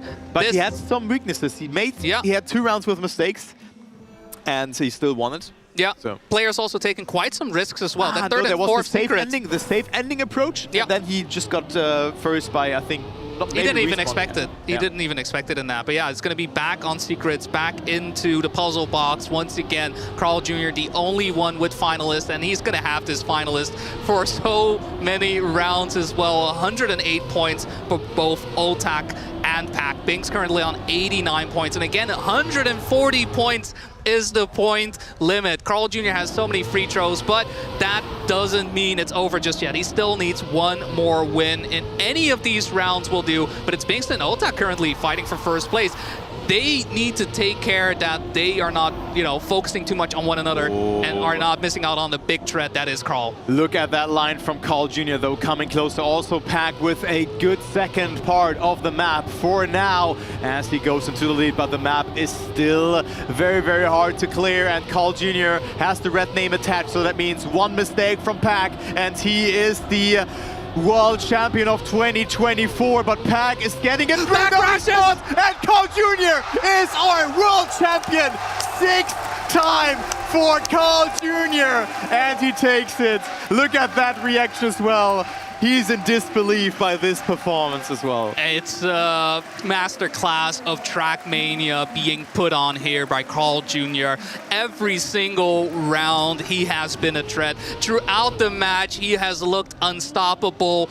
And with just 114 points in number 2, makes it happen here on Secrets. Honestly, congratulations once again to Carl Jr. But 6 trophies for him. I'm sure he's ready to pick that up, but we're not done quite yet. We have 3 winners to determine. We still need to determine our 2nd place and our 3rd place, and we're kind of far away from making that happen. Yeah, and let's go into the round here because Binks is in the lead and has a lot of points accumulated. So that is looking very good, or can accumulate a lot of points in this round, and will come a bit closer towards his opponents as Oltak not slowing down. Of course, point number is 140 and not 120, so keep that in mind. And Oltak, I mean, could be good because also the individual fight against Pack could be getting a little bit easier for the 2023 champion, not the reigning champion anymore, because it's we just crowned our new world champion with Carl Jr. yet again for the 6th time. Like this is unfair. It's unfair, but at the same time, if you want to be the best, you gotta beat the best. As simple as that. And where Oltak, as mentioned, right, no longer the reigning champion, simply the 2023 champion. There is still a 2nd place to be gained. There is still 4,000 euros there on the line to be gained for these players, and quite some ways to make it as well. With this, yes, the title may be out of the way, but I think with, and a crash there from Binks, there is still that room to get first places all of a sudden. There is no more Carl Jr. who got like, what, 60% of top yeah, ones? I think so. Yeah. It was an absurd number. I think on the penultimate map I've seen it was like 52%, or maybe even on the last map. So that was it was on Castlemania. Yeah. So on the map beforehand, he had 52% win rate, which is just insane to think about. Yeah, especially with the level that we have in these players, Pack, Otak, Bings. These are not names you expect to simply lose by 30 points to someone else. No. But then again, then you mention, hey, by the way, that was Carl Jr. Like, oh, okay, no, I understand. Yeah. Please carry on. That's fine. No problem whatsoever. He should have really drunk those water bottles. Yeah. But that is simply how it goes sometimes. Pack, it's really been that secret, right? That fourth jump has been such a monumental shift in how players play and the way the matches being taken as well. I mean, it's what allowed Carl Jr., though I think even despite that, he would have been able to win it here. But it's allowed him to drive as much on how consistent he is on that part, where his competitors sometimes are not. Yeah, sometimes they are not. And look at that, tied for that second place right now, 126 points. Bings is 20 points away from it, but of course Pack and Otak are just stealing points from each other right now, so that allows Bings to not fall further behind the second place as he gets a great line. Could go up to 116 points after this round. Great approach for the Buck side here as well. Good exit for Bings as well. Look at that, very, very good line from Bings, and he looks to win this round, but there's still a lot of track to be cleared. And Pack, so good with the quarter pipes today, moving up to that first position here temporarily as he doesn't get too much speed out of that sector. So Bings in the lead, but clips and steers in a bit too early. So it's again between first and seconds in the ranking, in the live ranking, because Carl Jr. is already out of that competition. This will all come down to the ending. And Otak will clip. Pack as well. Good reactions on Pack, still wins the round. That was so good from Pack. That is very impressive. Nice. That is so hard to make out. Otak, does he have enough to finish? No, he crashes once again. He will not finish. No. Like, I was like, okay, will he go for it again? He did.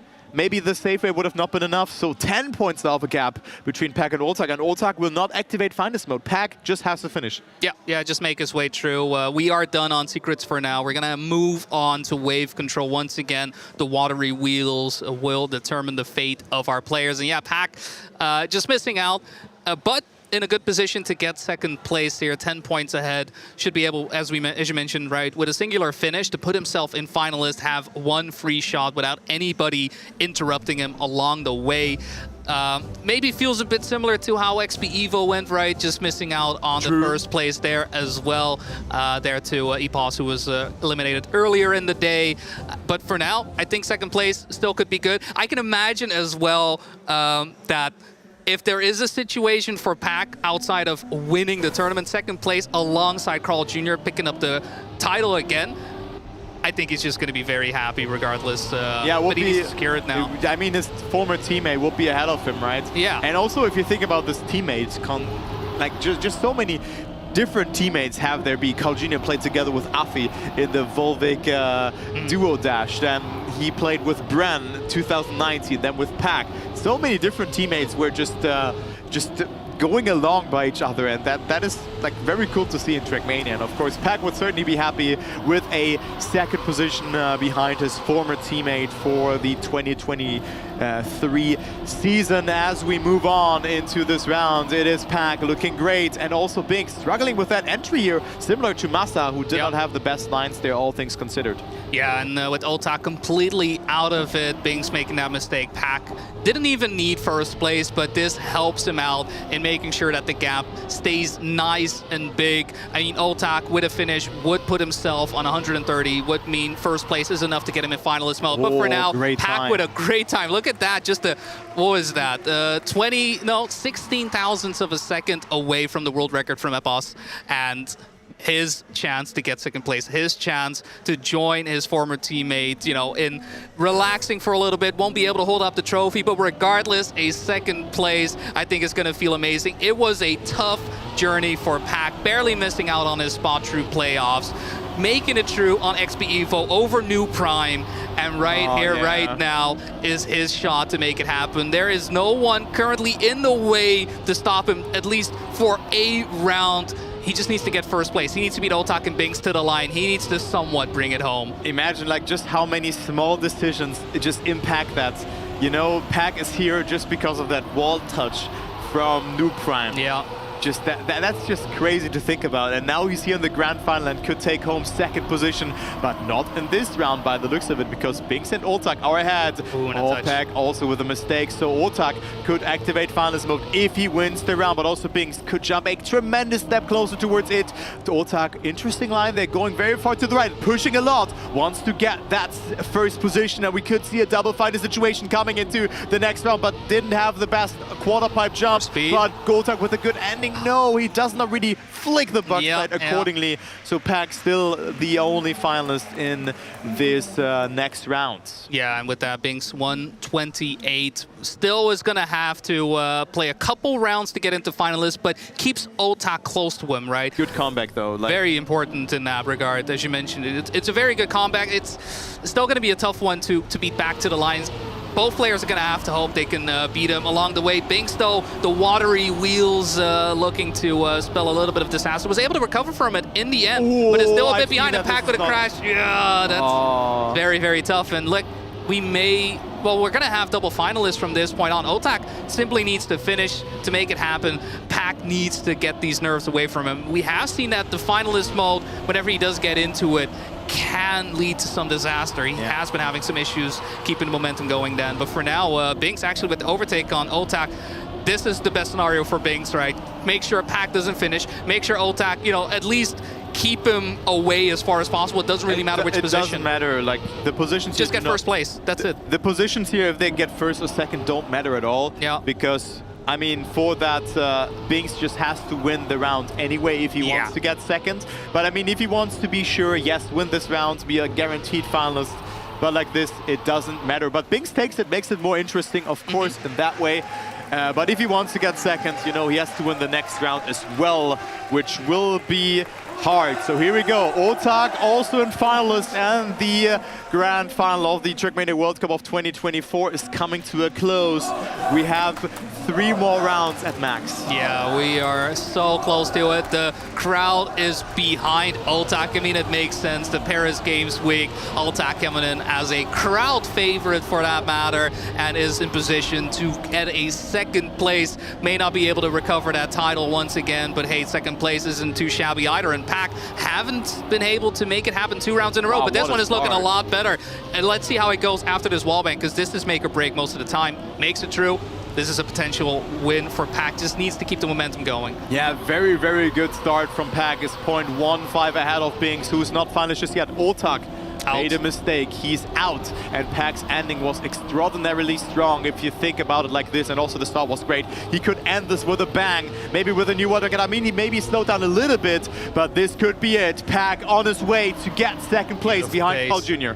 Oh, losing a little bit of speed over the sausage, but Binks having to compensate because of going as wide. So Pack has space, has speed, needs to make the plastic happen. And we know how good he is at it. Goes wider, takes his time, makes his way through, and gets second place here in the World Cup Finals. I'm not surprised he's happy about that. I mean, very cool. Carl Jr. in your lobby, I think if he got in first place, he would be ecstatic. But even then, joining his former teammate, I mean, look at him come over. Where are you at? Where are you at? Yeah. I mean, the monitor, unfortunately, blocking the embrace, but I'm sure both of them are happy with the results. Where last season, they barely missed out on the win. K-Corp beating them to the line in a, well, what a close finals that was. But now it is the old teammates getting first and second, getting that win that they perhaps were missing out on last year. And I mean, Binks just having to go again, right? Unfortunately, there is a warm-up, right? We're going to map number 7, so he has a bit of time. I think there was also a small break now happening in between. So there's one more round that is being played because we have 2 finalists now. Saying like this, so the golden round, the last round of this World Cup of 2024, it will all come down to Roll Cage, who gets that 3rd place. So we got it again, 1 more round, and let's go. Oltak versus Binks. I mean, both had a promised season. I think Binks finished on 1st and Oltak, or both in top 3 like that, but it can only be one person on that 3rd position. Yeah, there's just 1 spot remaining, 1 round to make it happen. It could be any and all mistakes thus far. Both players doing a phenomenal job making their way through. I hope the crowd has had a great time. I hope they're not too disappointed not seeing Oltak retake the crown. But you know what? 3rd place is something that is possible to happen, though. A great back and forth between the 2. It's too close to call.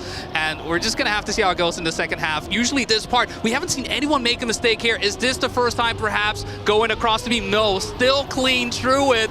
And they won it both. Yes, it may be third place. Yes, it may not be what they were hoping for, but they're fighting as much as they can. They are indeed fighting, and look who right now is on first position. It is Binks, who did not have a good start into the match. And Notak is down! Points after the first map, and now Binks can take that third position, and he will be certainly very, very happy about that. 3.6 seconds of a gap, and Binks is there to get that first position. Yes, 3 seconds of a gap. Will it be enough? Here we go, and Binks takes first place.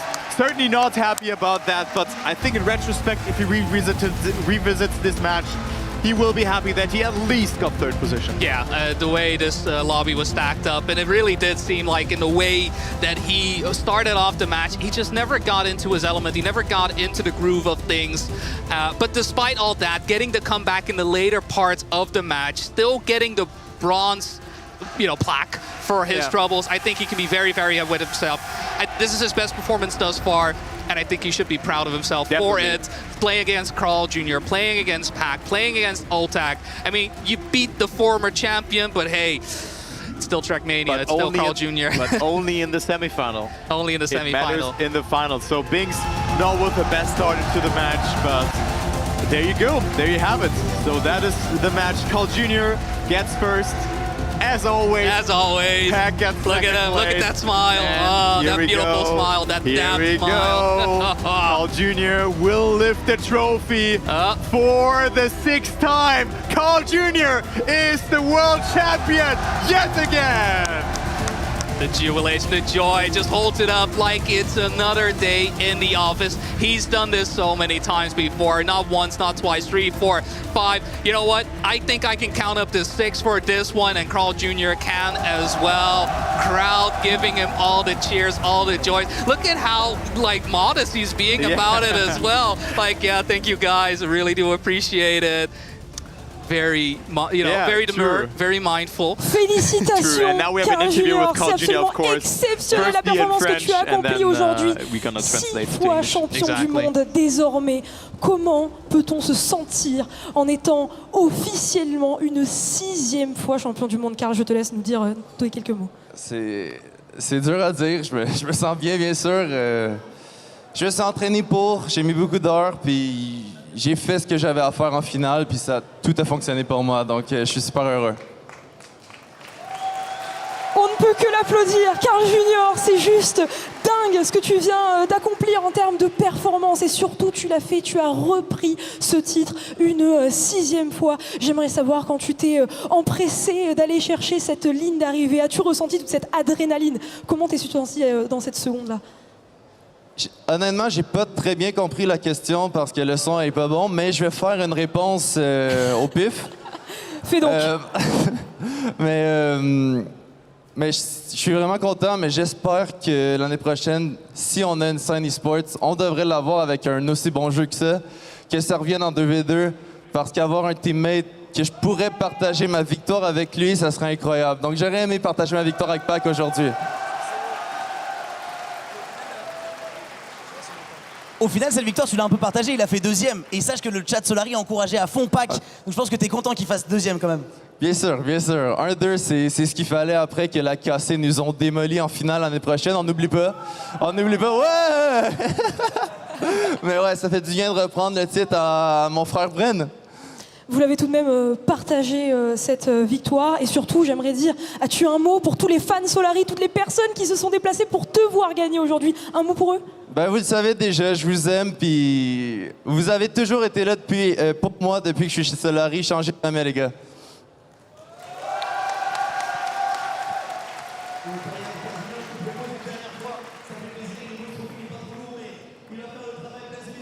Un maximum de bruit pour la légende.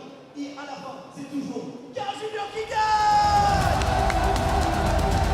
There we go, Carl Jr. holding it up once again. I mean, look how calm he still seems, right, throughout the interview as well. Just so happy about his win, and I mean, he should be. Yeah, that's cool. That's very nice. So modest, so calm about it. Just another day at the office, and 6th-time world champion It is Carl Jr. You know, there's a rule in Trackmania, we already mentioned it. There's a match between 4 players, and at the end, Carl Jr. always wins. And it happened yet again. That was my prediction as well. Oh, there we go. Easy prediction. You know, I personally would have loved to seen Epos or Pac make it through. I would have loved to see Binks make it happen. Pusted to Paco was my dark horse throughout all of it, but sometimes things simply go the way that they are expected to go. And I mean, you know, with the way the grand finals went, there was no question at any point that Carl Jr. was going to lose. Yeah, maybe after you got denied. Yeah. Like this one round, it was maybe a spark of hope for a comeback arc to happen.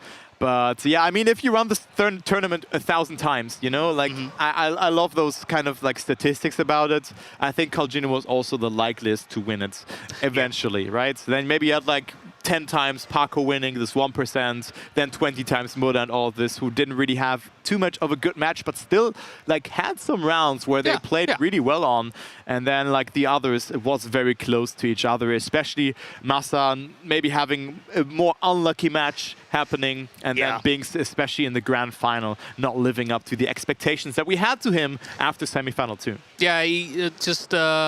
and along the way, especially with how, well, seemingly short, but at the same time, it could feel like an eternity going through these matches, especially with Binks, right? Initially good, then having some issues. Massa not really able to show off what he had in store, so, you know, very unhappy about that, I can imagine. Paco, you know, completely different atmosphere for him to be playing through, and it is the the big names coming in. We got the defending champion with Otak, no longer defending. Carl Jr. to go. We had Pac coming in for every single finals.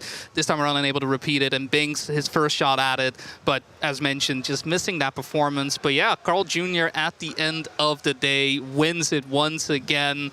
Who's surprised? Surprise, guys! Hey! It was like, yeah, well, this happened again. But also, Otak really established himself, also from the younger generation, reaching his, I think, 3rd grand final in a row. If you think about that, also 2022.